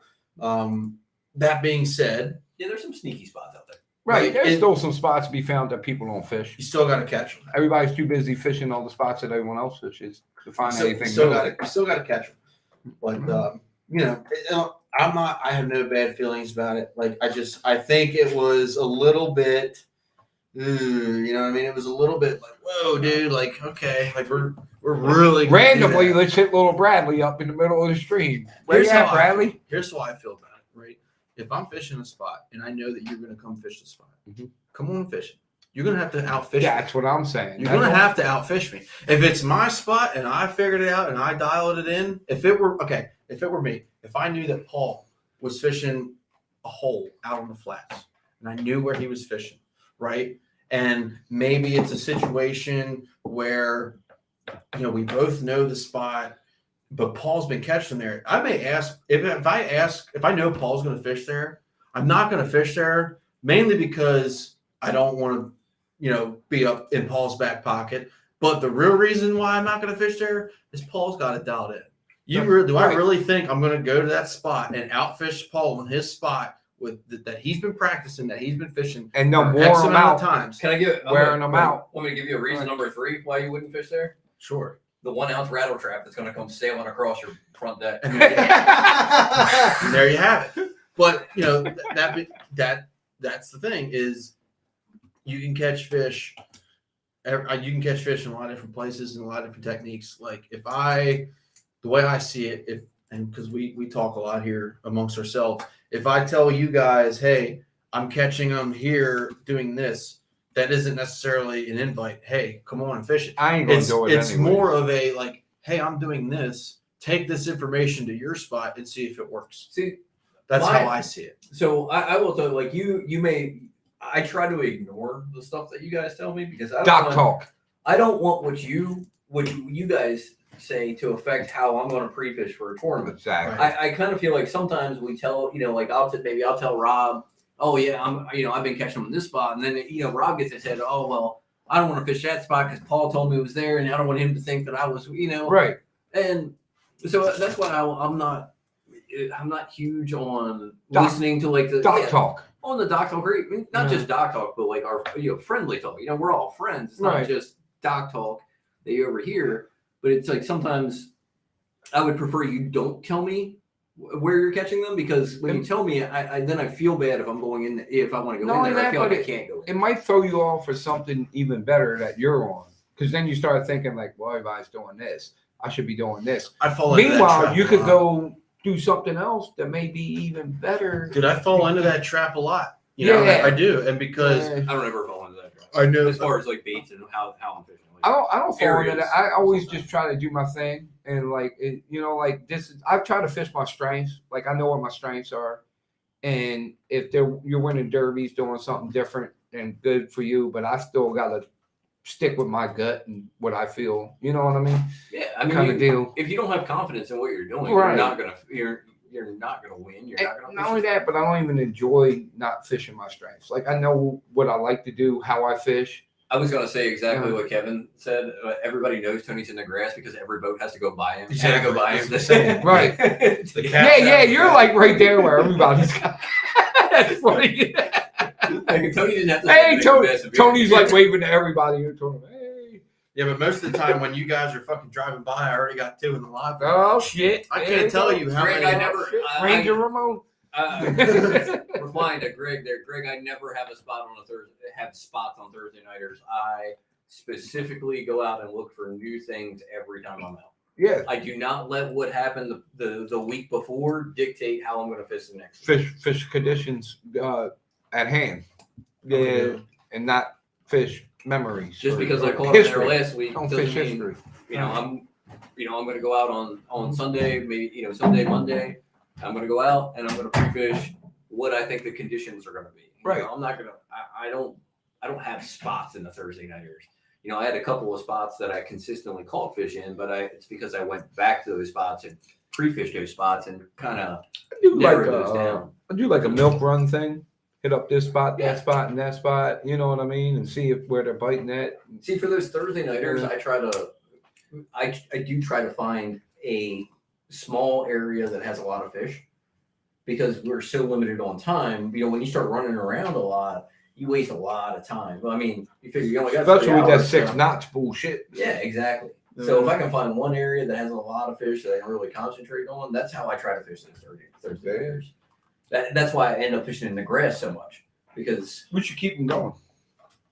Who won that tornado derby again? Me and Kevin. That's who. God, Kevin wins a couple Thursday nighters, and now he thinks his dick's like bigger than his leg. You can't. His legs are pretty short. Don't be fucking with my boy Kevin. You hear this shit, Kevin? Look. That was fuck. He said his dick is bigger than his leg, but his leg is pretty short. Oh dear. Wait till Getting to that point. Kevin's Oh gonna my respond to that. I'm God. sure. Kevin's he's got to respond to that one. Yeah. Kevin, if you're watching, I sent you something on Facebook Messenger. Click the link and put your name into it. Dude, I that was wanna like a hear your freaking Chris response. Jericho Go back to comment. the. Oh my goodness. Yeah, that was good. That's why I can't hear Oh, shit. Greg did win the most. Greg won 3. I give him credit. I would Wait, say- this year? This year? Well, actually, 2. The Solstice doesn't count as Thursday nighters. Solstice Wait, doesn't I count. thought you won like 3 or 4 this I year. won 1, but we got 2 seconds and then a third. I So we have won a the money second. 4 times. You only won 1 Thursday night? Wait a minute. Yes, we won like the third. I Tournament. thought you won way I had a more. first, a second. Didn't Brad? I won 3. I was in the money 3 Brad times. and Tom won 2. Yeah. You guys won 2. I won 1. I was in the money 3 times. I was in the money 4 times. I would hope so. He's been fishing since. Well, I will give Greg this credit right here. I Greg's don't know- old as. I don't even know if Greg realizes this. He may. He won the very last tournament last year and the And very this year. first tournament Greg, this who won year. 4 or 5? Ain't nobody won 4 or 5. 3 was the most. No, Greg might have won. There ain't no way he didn't win 4 or 5. He's talking He about it won in the the money. solstice. Might be talking Solstice about it in the doesn't. money. Well, first of all, Solstice doesn't count because it's on a Friday night, That's not true. Thursday. Okay. The Solstice is Yeah, not. well, a Thursday then he night. won the first Thursday nighter, right? He did not. No.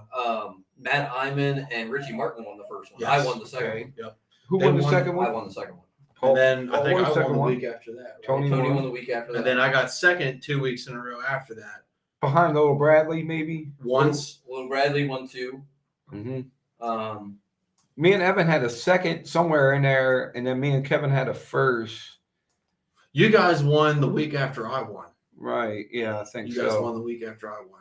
Because I weighed in right after I you. don't think Greg had. Greg any- did win. No, Greg won the third one. He won did it. win- Yeah, he- he won it. Greg won the third He won it for for all. He had like 9 pounds. Greg had a couple wins. Give him his credit. He did. I want He- Kevin. I just saying it wasn't 4 or 5. I wasn't saying he didn't have a few wins. I Just want wasn't 4 or Kevin to 5. join the broadcast. Kevin, check your Facebook Messenger. You motherfucker. Click the link. He's probably banging his old lady or something. Kevin you know had what? two- I don't care. Fishing's more important. Broadcast it. Yeah, Kevin had 2 first places this year because he had one with me and he had one on his. What? Not only his only fish with you, maybe. No, his cousin. Him and his cousin. Oh yeah, him and his cousin. Greg won the. No, wait a minute. Greg won the last 2. Yes. He won the last 2 And the third one. and the third one. That's 3. If you counted the So, solstice, no, 4, no. but the solstice don't Yeah. count. Solstice doesn't count. 4 if you count the solstice, Greg. But sorry, you did that on a Friday, so apparently That that's, doesn't count. We're that talking about doesn't count. Thursday nighters. Mhm. Solstice doesn't count. And Scott caught the key fish.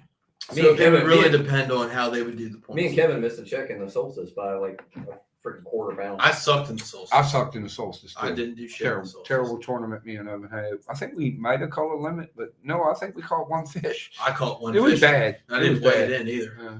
Yeah, I sucked in the Solstice. 35 boats is it's a pretty good amount of boats Now- for a tournament around here. So Yeah. yeah, 35, no, I 35 is like good. all joking aside, like I know Greg would said he chalked that Solstice win up to winning It's SEC. for a and I agree 3-hour with that. tournament That after was- Mariner Point. Yeah, like that was pretty awesome. Now the second largest tournament of the year, who won that one? What was the second largest tournament of the year? I don't know. There weren't. 23 boats. We're talking about the The Thursday night. gunpowder tournament. Yeah. Oh, you? Yes. Mm. Just in Nobody- case you forgot. Mm. Nobody- I don't know. There was nobody in the tournament I won because the whole freaking river was chocolate milk. Nobody wanted to come out. There Which was one was there that? was this one Second one? The second one. there was one Thursday nighter where we had a tornado. Who won that again? Mother Nature. No, we've only heard about that for the third time tonight. That's right. You're gonna keep So everybody. believe it or not, the Don't tournament brag that you right, won, sir. Paul, that's the one where I found. this Wait a spot. minute. I want to say sea bass And that's had where big I fish, right, like because the you were out there. when I was solstice or the. Not the solstice. I don't know. I didn't place as good as I would have liked You had to. big fish though. It was my first year actually fishing the Thursday series. I did have a little bit higher expectations for myself. I'm not gonna lie. So- I thought I was gonna place a little bit higher. I will tell you. However, I didn't do bad. No, you didn't So, do bad at all. It doesn't matter if it's your home waters or how long you fish it. Once you get into a tournament situation, everything changes. Yep. And it's all up here. Right. 100%. I'm Because hoping I you- get to you- fish them next year. You start looking at, you'll start looking at the clock, and then you'll be, oh shit, I only got a half hour left, and then you start fishing faster, not slowing down when you need to, and stuff like that. And You now gotta, that you fished a few tournaments, now you just gotta relax and fish. You gotta be able to fish. relax a little more. Just fish. Once you get one, No, once you he- get them good in one tournament, you'll But he had big fish this year Yeah, in he the did. tournament, which is impressive. Yeah. Yeah, very impressive. First tournament. I don't think I had big fish all year this year. Did I? Last year I did a couple times, but That not was this year. a crazy Wow. tournament too. I fished that tournament with Skylar. Skylar just left out of here, but we fished the whole 3 hours, and in about the last 10 minutes before we had to come back in, it was just cast after cast, just boom, boom, boom. Yeah, And that just tide put 'em in get the boat. exactly right, and it's on. Well, and with those too, sometimes it doesn't even matter the tide. It's just a matter of it's that evening bite. And you had Wayne Yeah. and Wayne did pretty good this year. Wayne and Wayne did do good this year. Vintage Yep. Crab House did really good this year. Yep. They were in the money a couple Wayne and times. Wayne. Don't mind. Who's Wayne and Wayne? Mm-hmm. Is that Tony's buddy? And then Tom and I like them guys. I do, honestly. They're Tom and what's Tom? Not well. Tom and Brian. Tom and Brian fished a couple Nah, times. but the other Tom and the hell's Other his Tom. name? Yeah. Lethal Injection is Wayne and Wayne. I think it Yes, is. Lethal Injection Outdoors. Outdoors. Do a lot of hunting stuff. Yeah. Tommy Turner. Tommy Turner fished a few of them. Who do you He fish didn't with? really do. George Fortner. Tom and George. Shit, I can't Yeah, remember. Dylan Missimer fished a few. I can't remember his partner's name. I think what's it called did pretty good too this year. Frank or no? No, Frank sucked. He sucked this year. Damn. Poor Frank. Sounds how you really feel there, Paul. He's my best friend. Shit happens, dude. Like, hey, what's up?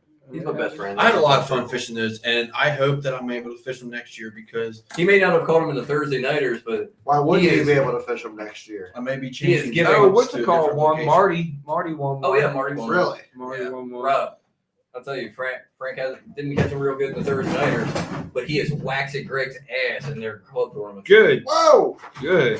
Whoa! Fucking great. Whoa! He's got 7 wins in their club tournament this year. Now I know why Greg doesn't log in So- every week. One of my favorite moments about the whole Thursday night tournaments is I rolled up. I would think me and Buck went out. Oh yeah. Me and Buck went out on a Monday, and Evan was there. And Evan pulls up. As soon as he gets out of the truck, I'm like, I know you did it in the Randy Savage voice, right? I'm like, I know you didn't come here just to fish my spot. What Hippie Gibbs? Oh yeah, and Evan, and he just went right through. He's like, "All right, Ranger Ramon, I didn't come here to hear all your crap. All right, When are we gonna get Hippie Gibbs on here? do we need to?" He's in like New Orleans right now. Is he in New Orleans? Did he get Dude, arrested? look, watch. I'm gonna do it. Did he get arrested? He might be back. I don't know. I haven't The one talked to time him I in a went to little New bit. Orleans, I want to say he might one of be back. our friends that we went there with, like he just randomly disappeared. You know, And we Evan. couldn't find him. and, Let's we see were if all over the place for- Evan Yeah, responds he was to in the here. call. Evan's a world traveler, so Definitely, he definitely got arrested. but yeah, he's probably locked up. Oh, I think it's Nick. Is it Nick Rogers? Is that his name? Oh, Nick and Tom. Rogers, yep. Nick and Tom. There we Yeah, go. there we Yeah, go. That's right. Sorry, Yeah, Nick you know wants how to I am come with on. names. I've They talked won to one. Tom. They won a couple ones. I Yeah, think they won. Nick and Tom. Did they win? I think they won one, but they were second. They were like in the money a Yeah. lot. I think they were in the money a couple of times. Towards the Yeah. end. Nick Rogers. Sorry, I couldn't. Yeah, I'm bad with names. Everybody knows that. I don't even fucking know Yeah, I his wasn't even name. thinking about Nick. Yeah, It he won't did let good. Kevin join, so apparently that just sucks. What is this like the? Oh, I got you. Kevin just doesn't know how to do stuff. It probably fucks up when you. Kevin's like, I don't understand. Don't get him on here. Good Lord, we're all in trouble now. Kevin, Says the use browser Google is Chrome. recorded. Google Chrome. He's trying to access it from his phone, probably. Well, I don't. It seems like the other guys might have done it from their phone. That looks like a laptop to me. And Skylar and Tony both called I in did, from their phones before earlier. the call. It worked Well, successfully. Tony's got an Android, Oh, we got a big interview coming up. so that could. Don't mention it yet, though. But Yeah, we're not going to talk about No, that. we're just not yet. talking Once That's it's- freaking- Once it's we got to get that finalized- finalized and set in stone, So, and like, then we'll pretty talk much- about So, it. without mentioning the name, how did you just like hit that Yeah, guy up? You just hit him up, and did you like so? Only because I'm curious. In the screenshot you sent to all of us, it said the previous conversation was deleted. right, because I had deleted my Facebook. I'm like, he's not going to hit me back and deleted all my messages. How long did it take for him to respond? Just A week, really? about a week. I was very surprised to see the response, and I was like, oh shit, I saw it today. I didn't think he was going to respond. back. Anything past the response that we?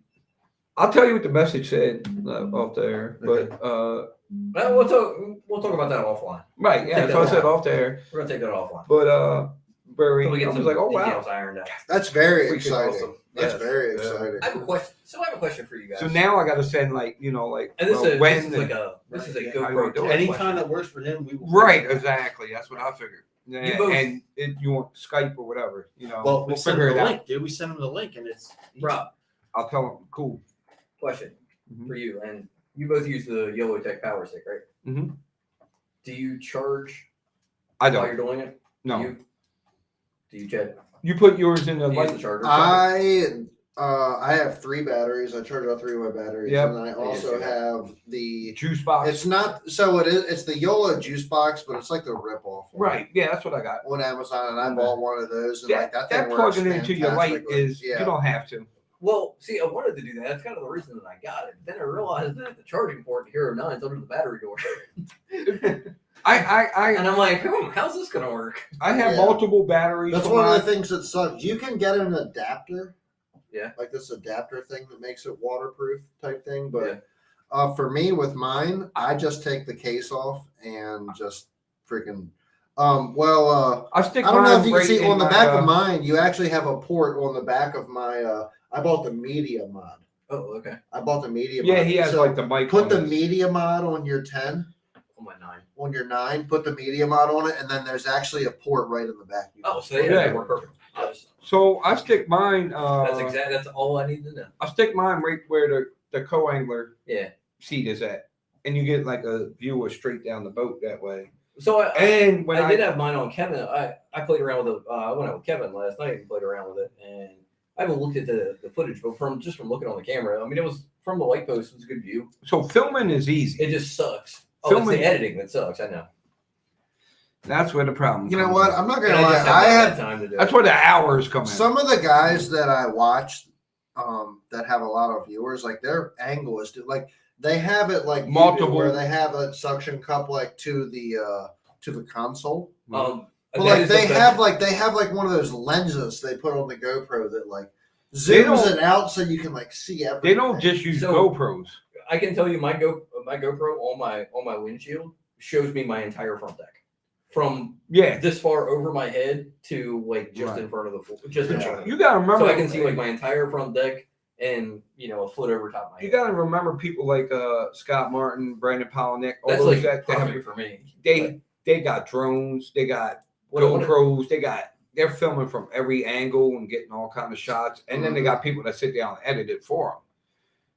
It's a lot of work editing. What I want to do, Editing is I want to get a what it second. is. I want to get a second GoPro so that I can run one from the back, and Right. on the front where I Right. have So that here's mount. the problem: get all that footage, then you got to sit down, you got to go through Oh, I it know. all, you got to chop it up, Yeah. you got to. It makes it like I really enjoyed it at first, and then it became like a task. I enjoy it. It's just I don't have like finding the time. The time is the problem because you're, Like, you're talking I hours really in front of the I computer. really enjoy doing it, and I enjoyed sitting down like and editing the one video that I have, Mhm. and which I never got to finish because like I had a couple of hours of free time and I was able to put it together pretty nice. And then, I've been busy with work. That's what happens. I caught. Or you want to go fishing. I caught like, those. do I want to finish this video or do I want to go fishing? I caught those sick GoPro. Michael. I caught those sick glide bait fish the other day. I saw that. I saw that on Facebook. Chad said glide bait. I had the camera laying right on the boat, It did but that it's like, wrong. well, it's just to the point now where I'm just like, I go out and it's like, okay, well, I'll turn it on if I get on a really, really good bite. I'm always I filming. I haven't found that really, really consistent bite to turn it on, but I'm still missing content because I'm not turning the camera on, and then I'm missing like one or two really I can key tell you, bites to have on camera. Like I'm if you always look at filming. if you look at a video like a fishing TV show, when you see like Timmy Horton catch or Mark Zona catch, like 5 fish in his TV show, sometimes it takes them 2 days. Yeah. Oh yeah. 2 days to get 5 fish. This is 2 days what I'm of, saying. right. You figure 16, 17, 18 hours of Footage filming to go get through. enough Right. to make a half-hour TV show. That's what Yeah. I'm saying. I'm always filming. Then you got to sit down and got to go through all that footage. Oh yeah. And you got to cut it all up.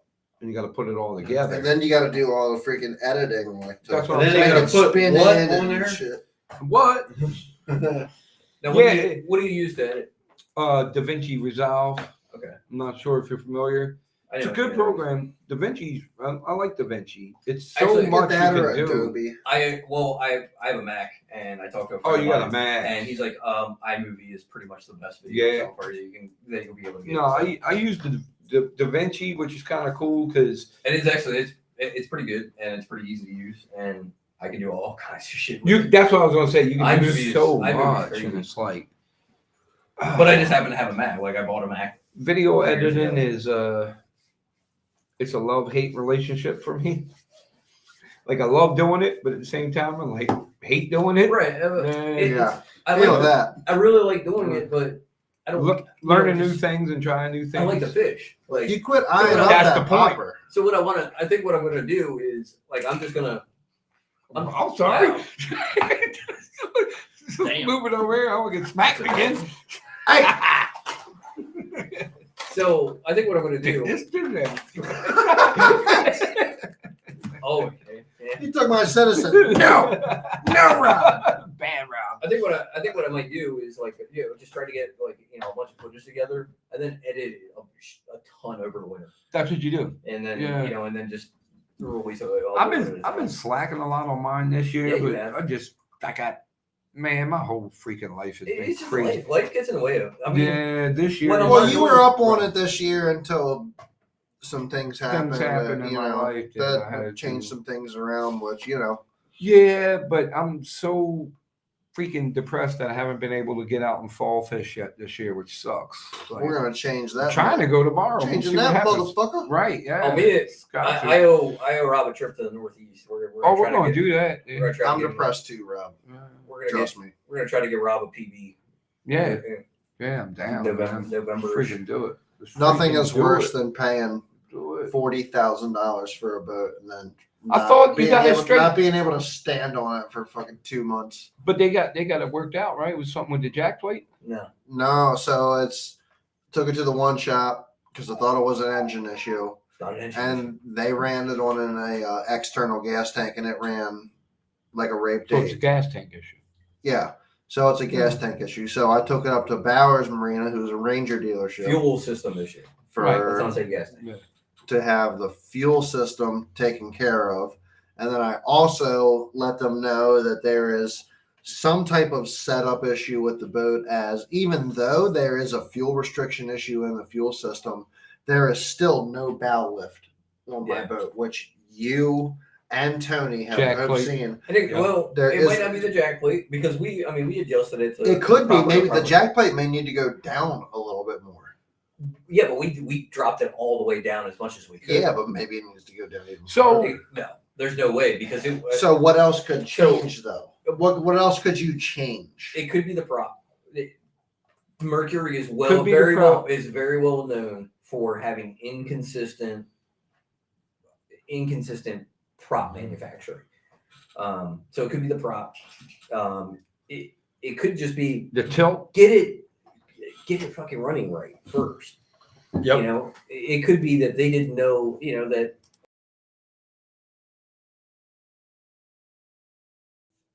which is that. So with the Oh, jack dear. plate, There it is.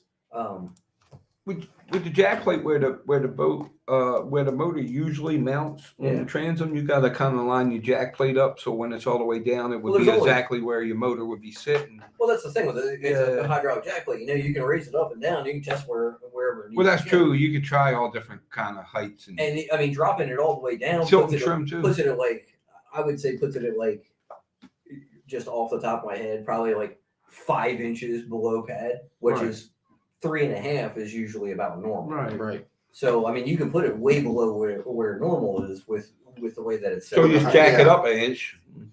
So now it's so that That's not. I don't think that's going to cause. Well, wait a minute. Like I asked you, is that too much jack plate? And you said, well, no, that's the only jack plate that that marina puts on it. So that's what they said when I But called that's not Bowers. Bowers is like, well, that's the only jack plate they put on it. So it's not the jack. It's not the jack. You know what I mean? That's But not what's called. that's what makes me concerned. Like, did I miss something on the bottom of the hull No.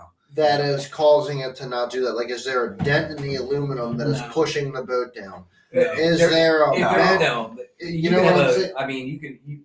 That's No way, dude.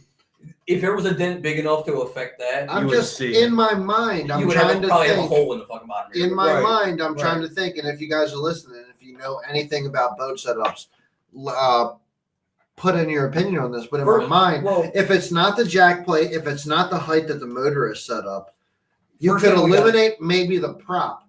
If it's not the prop, what the hell else is it? First thing we got to do. What else could it be? The boat has to be running properly before you can test it. Not on an external tank.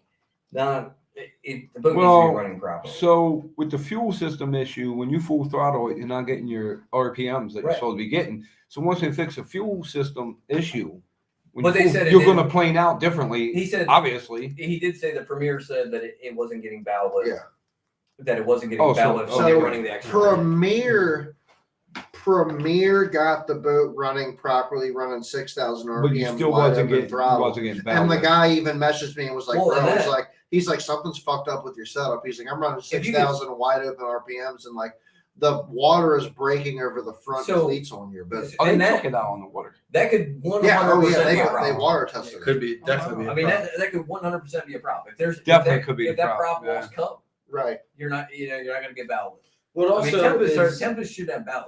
What does it go up a pitch or down a pitch? It's a Tempest 23 pitch, and this boat only has 18 hours on it. And if you that doesn't mean that the Mercury prop, Tempest prop, isn't way out of spec. I can tell you, if they were pulling 6,000 RPMs and the front of the boat wasn't getting out of the water, that prop was blowing out like a motherfucker. Yes, it does blow out. You've seen it. Remember when the prop blows out all the time. I mean, that would be like the motor too high. So either the motor was too high, jack plate was all the way down. If they had it all the way down, they're getting 6,000 RPM. And you even saw, we took it out and drove it. You see that prop blow out when we tried to just full throttle it with the jack plate all the way down. Oh, it'll blow it out. Yeah, it blows it out easily. Too small of a prop. No, Kevin, plugs shouldn't matter once you're on plane. It doesn't blow out when you're taking off. Plugs only need. If I lift my jack plate, throttle, it'll blow out.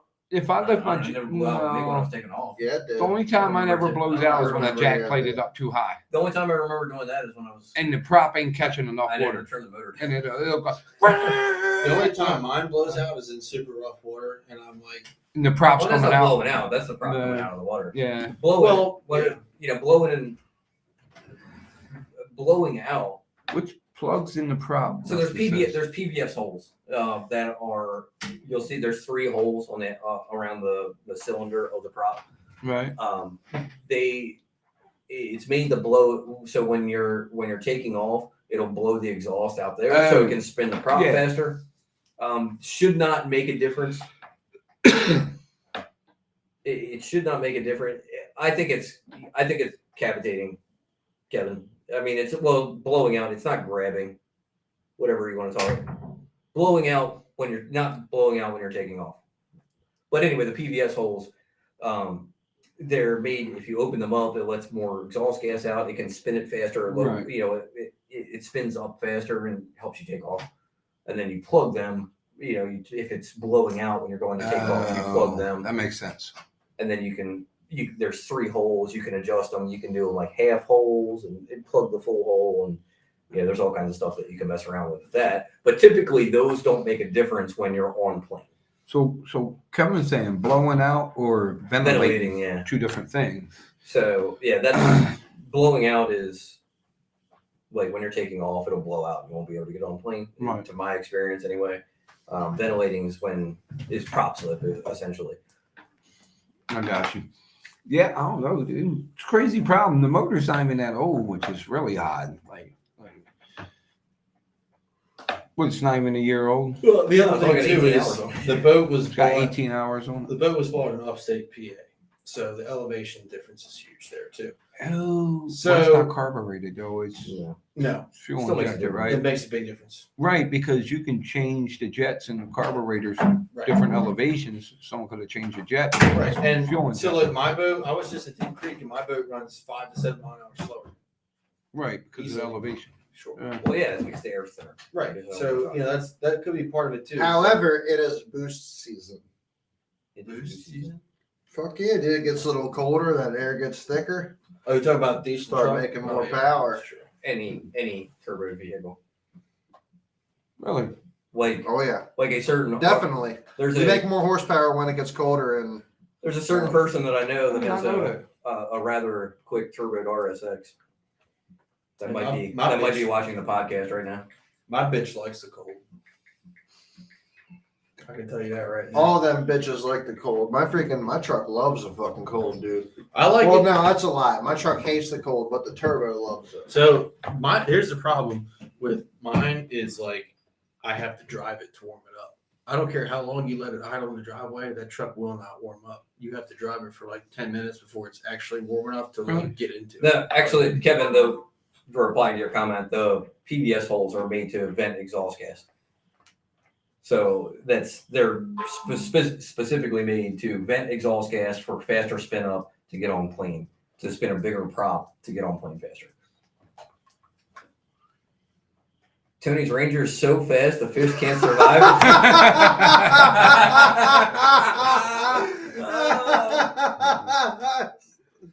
No, yeah, He's never. I'm Hey, telling you, Tony is never gonna live that shit down. that's bull talk from somebody that didn't fish a single Thursday night. Oh. Is it because I couldn't get off of work, or is it because he was scared? What do you think? I think it was because he was fucking scared. Dustin was driving his trucks out of state. All I can say is when I won the tournament on Dundee, all I heard was a lot of, well, I would imagine you should have won. You only fish here every 5 fucking minutes. It was like, oh, yeah. How many fish do you have? 1, 2, 0, 1. Okay, there we go. Fucking told you, dude.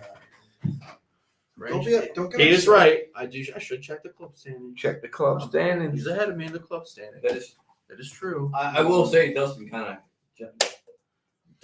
catches them in your hook. No, he does. Like all the time. Uh-oh. Like he's kind of a hammer. I gotta. Except on Dundee. Because you fish it every That's 5 my minutes. shit. Well, you fish it every 5 minutes, dude. Well, I do fish every 5 minutes. Hey, learn the river.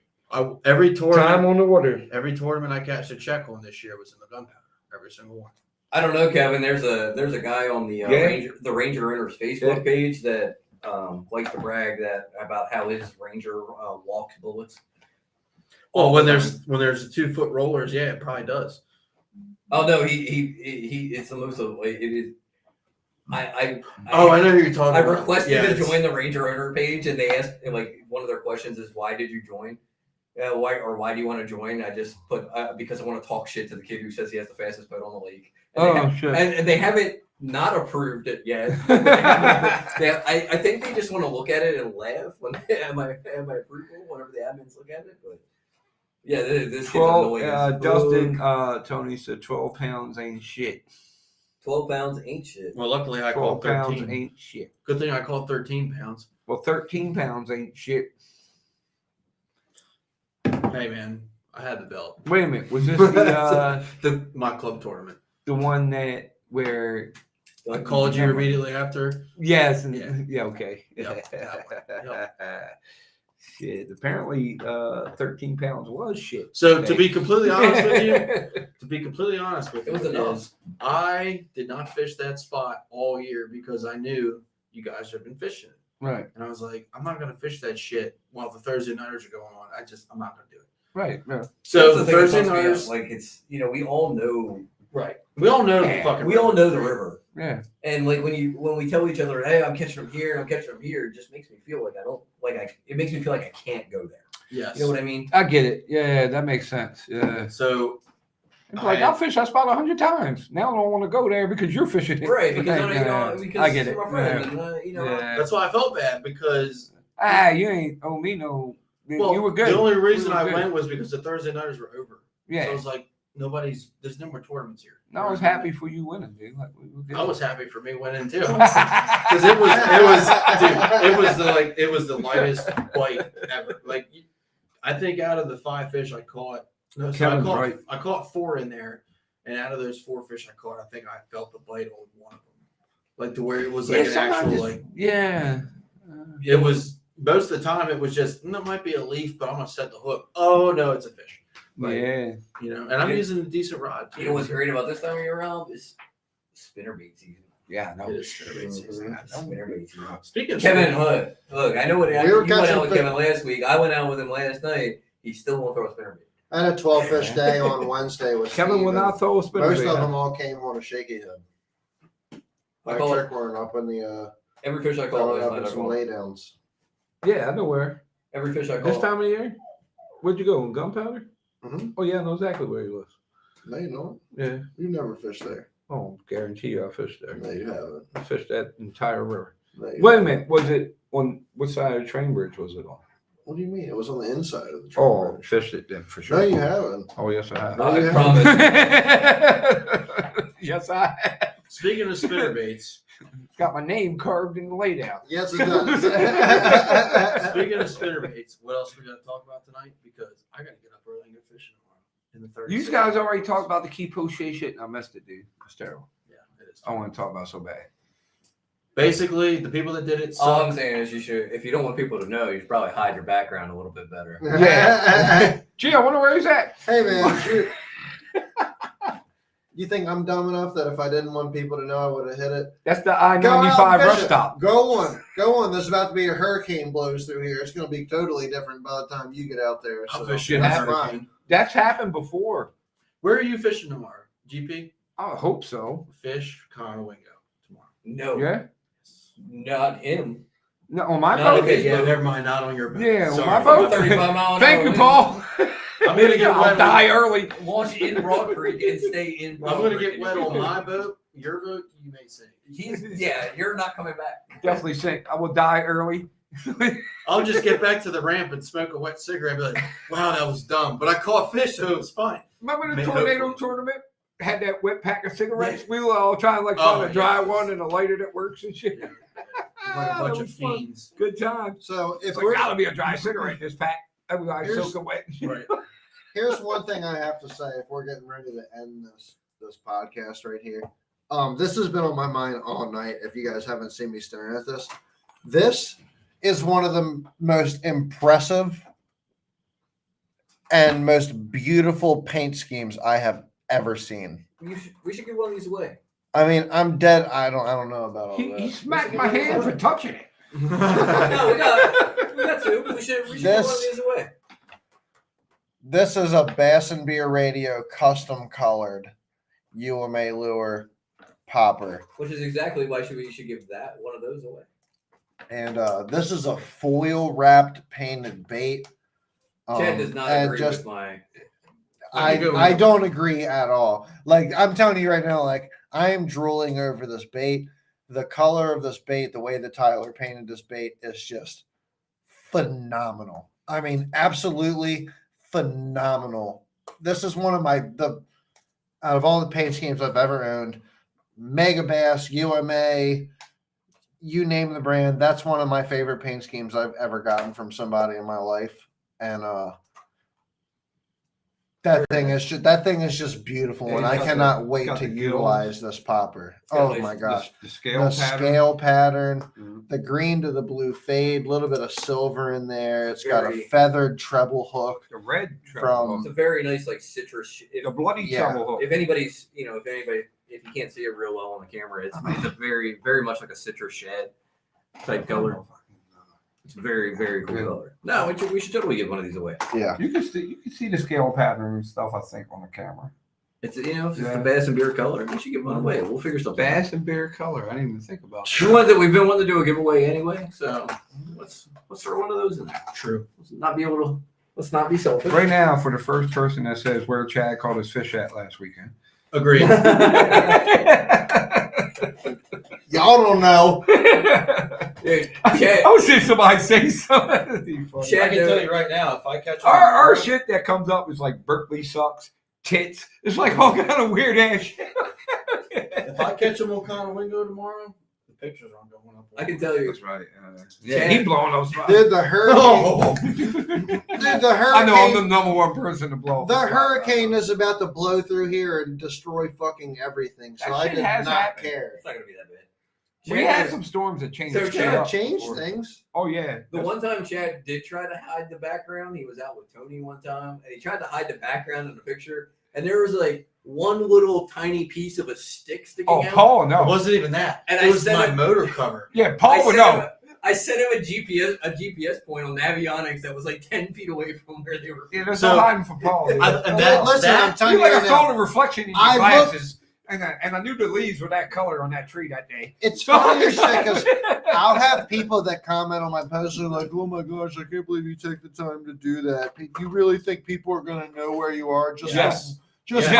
just from 100%, water? yes. Hold up, just from water being in your background?" And I'm only like, "Yes." I'm Yeah. like, Yeah. there is dudes that can see a fucking leaf in my background and be like, "I know where you are." I'm the king of blowing up spots, so I'm sorry, but hey. And it's like, not that I care or anything like that, but they're all like, it's like, I don't care about my So- spots. I'll tell anybody about my spots, or I'll let anybody fish. Sure, you where I roll up fish. and And everybody's fishing it. I'm like, bro, you don't understand. I'm like, So before, I'm telling you, I could post one picture of where I was fishing, and then the very next day there'll be 5 motherfuckers Oh, right yeah. there.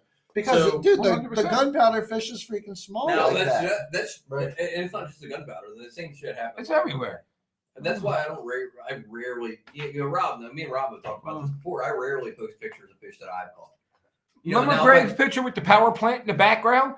Like, know oh, I it. wonder where he's at. Right? You know, I'll, if I go out with, if I take somebody out with me, I'll usually post pictures of fish that they catch. Mhm. You know, I don't Yeah, have a we problem did with that. talk But on most of my fishing that I do is by myself. Mhm. I don't go out with anyone, and I don't post pictures because That's going to be you know it's just the YouTubing, like making videos, Yeah. gives up a lot of.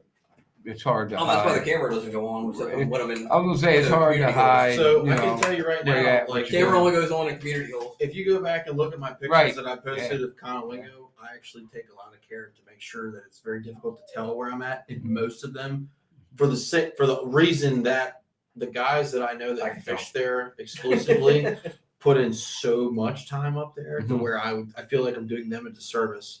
Like if I catch It's them true. tomorrow, if I catch fish up there Here- tomorrow, I will take those fish away from the spot, take a picture, and then take them back and put them back. So here's the problem. So like a lot of people, like if you want a YouTube channel, Hold right? on, hold on.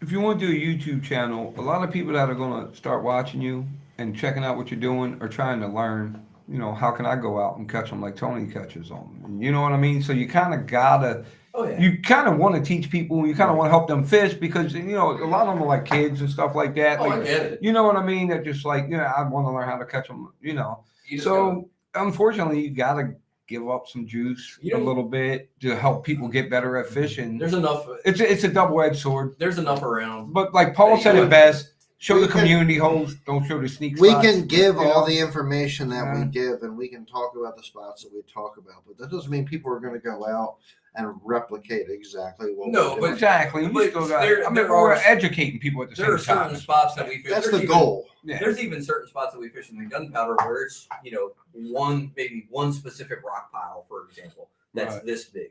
Right. Like, Yeah. if this one specific rock pile holds fish, I don't want 2 boats knowing about it because Right. I mean that's 2 more boats that Well, might be on it when I go to fish. Certain things you want to keep to yourself, but we're all Look, guilty of. Me and Tony I'm- are guilty of it. We both said with the working fishermen and the June bug lizard on Foster Branch. I mean, Look, I'm just going to say right now, you can't Right. you can't talk about how you want the youth to get more into fishing and how you want to But don't want to show help them people shit. fit and That's help what people I'm saying. get better at fishing and not want to show them everything. And then Well, so, not everything. Well, the you're going to point- go to a youth event and try to help some 10-year-old kid learn how to fish, But- and then but turn Paul's around got- and be like, You have to show. man, like it's just There's a difference between showing people specific spots and showing them How to fish. telling them basics. how to How find to spots like that. That's exactly. good. Good point, Paul. So Right. if You I don't can need to say, give people GPS coordinates. right, but I can Right. say, oh, okay, well, here's what I'm fishing. I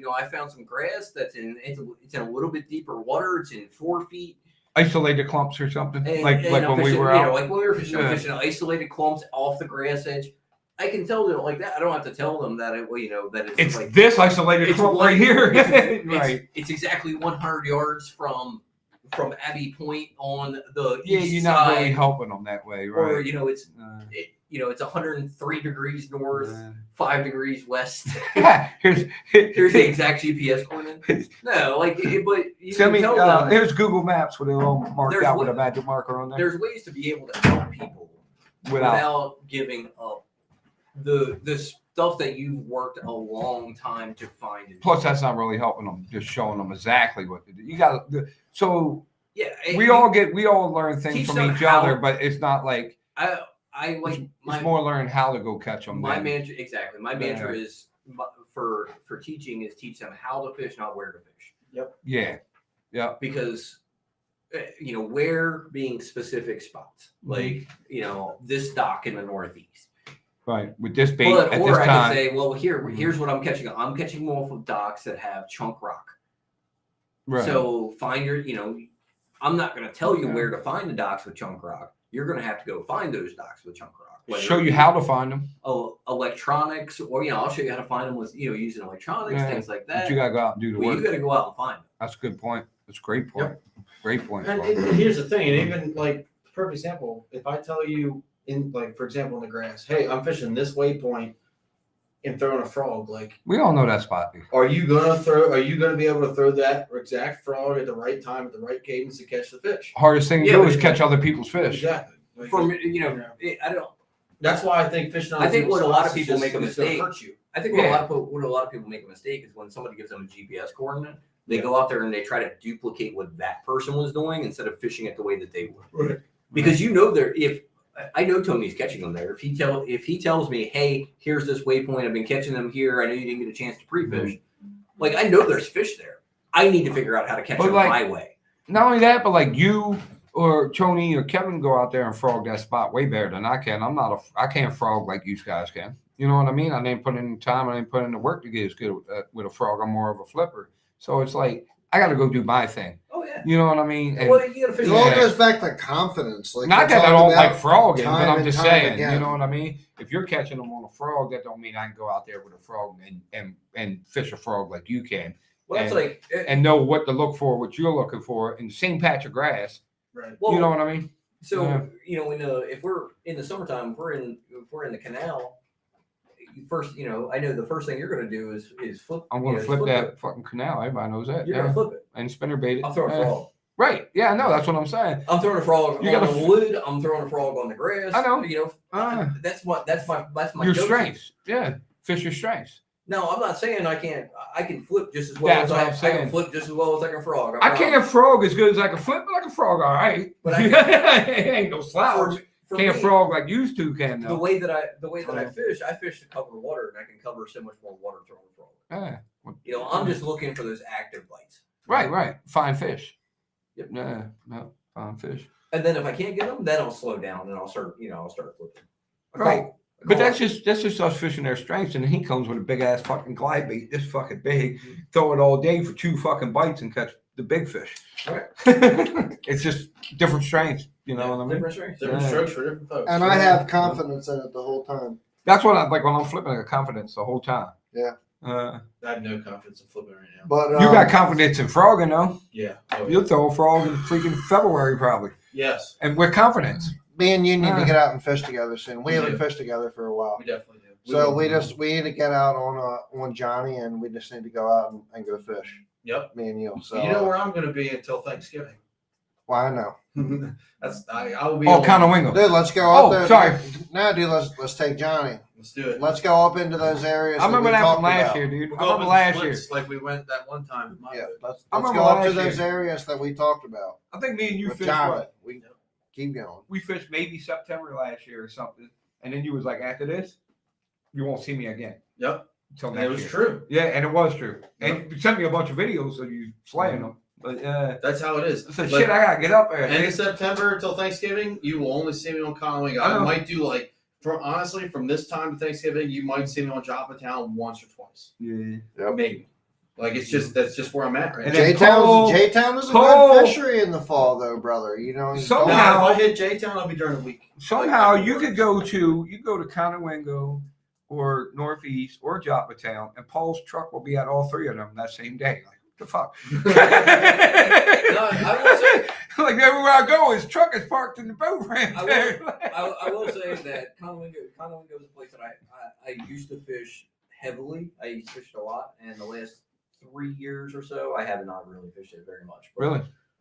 I'm spending 3 days up there on the 20th to the 22nd. I'm going to spend all 3 days on the water up there, pre-fishing for my club tournament, because I have not spent time up there and I want to. So, Swear to God, dude. Me and Evan went up to like Anchor or something, and your truck was there. And then we fished like half the day, and then we decided to leave, hit Gunpowder, and Paul's truck was there. I've done that many times where I'll meet somebody at Tidings, and I'll fish with somebody at Tidings, and they fish till like 12 o'clock, and then I'll just drive home and go straight to the Gunpowder. Right? Yeah. I've done it. Yeah. That really, honestly, has happened. I'm sure we all. I mean, I live, remember, well, I I live a bounce mile around from the, rivers, but yeah. I live a mile from the ramp, so it's not like it's really out of my way to go, to go. That's down on my true. way home. But still, it's kind of odd. Like, hey, Paul's here, and then go somewhere else. Hey, Paul's here. Yeah, I've done that. I've done that. Attorney, why aren't you going to be at the Club TX on I have drill. That's the only reason. Dustin, that's a false accusation. If I didn't have drill, you bet your ass. You guys are lucky. Last 2 years in a row, I've had drill during a Conowingo tournament. No, he didn't really. It wasn't false. He just said, "Is he scared or working?" Working. Oh, okay. Yeah, he's working. He says he's working.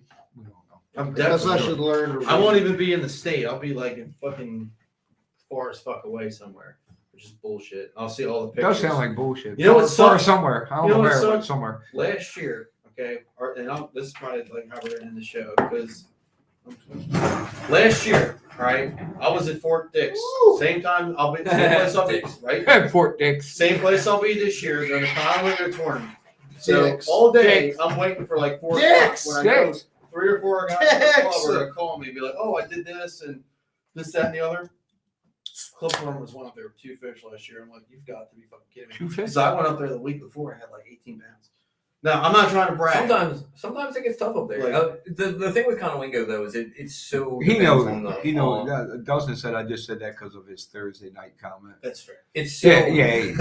It's all fun. It's shenanigans. We fuck with each other. Conowingo does depend a lot on the Correct. conditions day by day. Discharge. 100%. Yeah, the discharges make so much of a difference up there. I Oh, mean, you Dustin can- said who won that one with the 2 fish? Dustin did. especially Who? so Dustin won. Who was it? so it's especially makes a difference if you're a pre-fit. Like when you went up there the week before, did you go up there on a weekday? No, I went up on the weekend. Because usually they don't run as much water on the weekend. It's true. So Understand you can go up there in the So week and that's- just smash. That's why that place fishes better in horrible weather. Because most of the time, if you fish it during the week or during the weekend, I'm sorry, they're not running as much water. That No wind current. creates current, and that's why they eat better.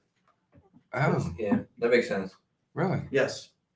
The best days I've ever had on that Some lake juice right outside there. of the spring. Outside of the spring, the best days I've ever had on Conowingo have been the worst weather days you can fucking imagine. You can Because go it up creates there. Yeah. current. It moves. It puts fish in predictable places. I wouldn't I be went up there, surprised it's if not- fishing ain't really good tomorrow. I went up there You one should day. go up there. I went up there I'm one not day. going on up there in like my boat. Dude, stop trying to kill me. Why are you trying to kill me, Tony? I went up there one day on like a Thursday. I might go somewhere else though. Pre-fishing for an SQT. We call it 50 or 60. I mean, it was insane and good. Like we were catching good ones too. We had like solid 3-pounders, Yeah. like all over the place. I mean, we probably had 16 or 17 pounds for our best 5. I caught 2 fucking fish in the goddamn tournament on Saturday because they were not running a bit of water. He said, "Just play it, Tony. Thank I for love your you, man, service. and thank you for your service at Dick's." Dick's. Dude, I'm That's telling the you, comment that ended on, dude. Yeah, I gotta get out of here. I can't wait to see the pictures of the fish, and I'm gonna be like up in the range tower and be like, "Oh wow, somebody whacked them." Whacked them at Dick's. Yeah, right. Like I wish I was whacking them at Dick's. Damn it! Oh shit. So, but on that note, everybody, we're at that 2 hours and 25 minutes, basically 2.5 hour mark. Yep. I'm We're still gonna on my hop work off of clothes, here. dude. We appreciate you guys for chiming into the show. Huge shout out once again to UMA Lure Company, Tyler, the for sweatshirts, man. sending Thanks us a lot. the sweatshirts and the freaking poppers, dude. These things are absolutely sick. We cannot wait to dominate fish on them. Shout out to Tailored Lures Frogs with Warren Taylor. Get with him. Get those frogs in your arsenal for this fall and the summer next year. The Domination frogs, they're freaking fantastic frogs. And obviously our big mouth lures, or I'm sorry, not big mouth lures, Bass Munitions lures. Mm-hmm. Are your soft plastics, drop shots. Yeah, there it is. There's that UMA lure hoodie. Fantastic. Super cool. Thanks to Tyler for sending that to us. On Bass Munitions lures, we got all the soft plastics, man. We're going to be utilizing some of those paddle tails this week and some of the flipping baits that he sent us to get up in those laydowns and tear up some fish. And we're really looking forward to doing that. Thank you to Mr. Larry for taking care of us. But on that note, we're logging out tonight, boys. Peace. Peace out.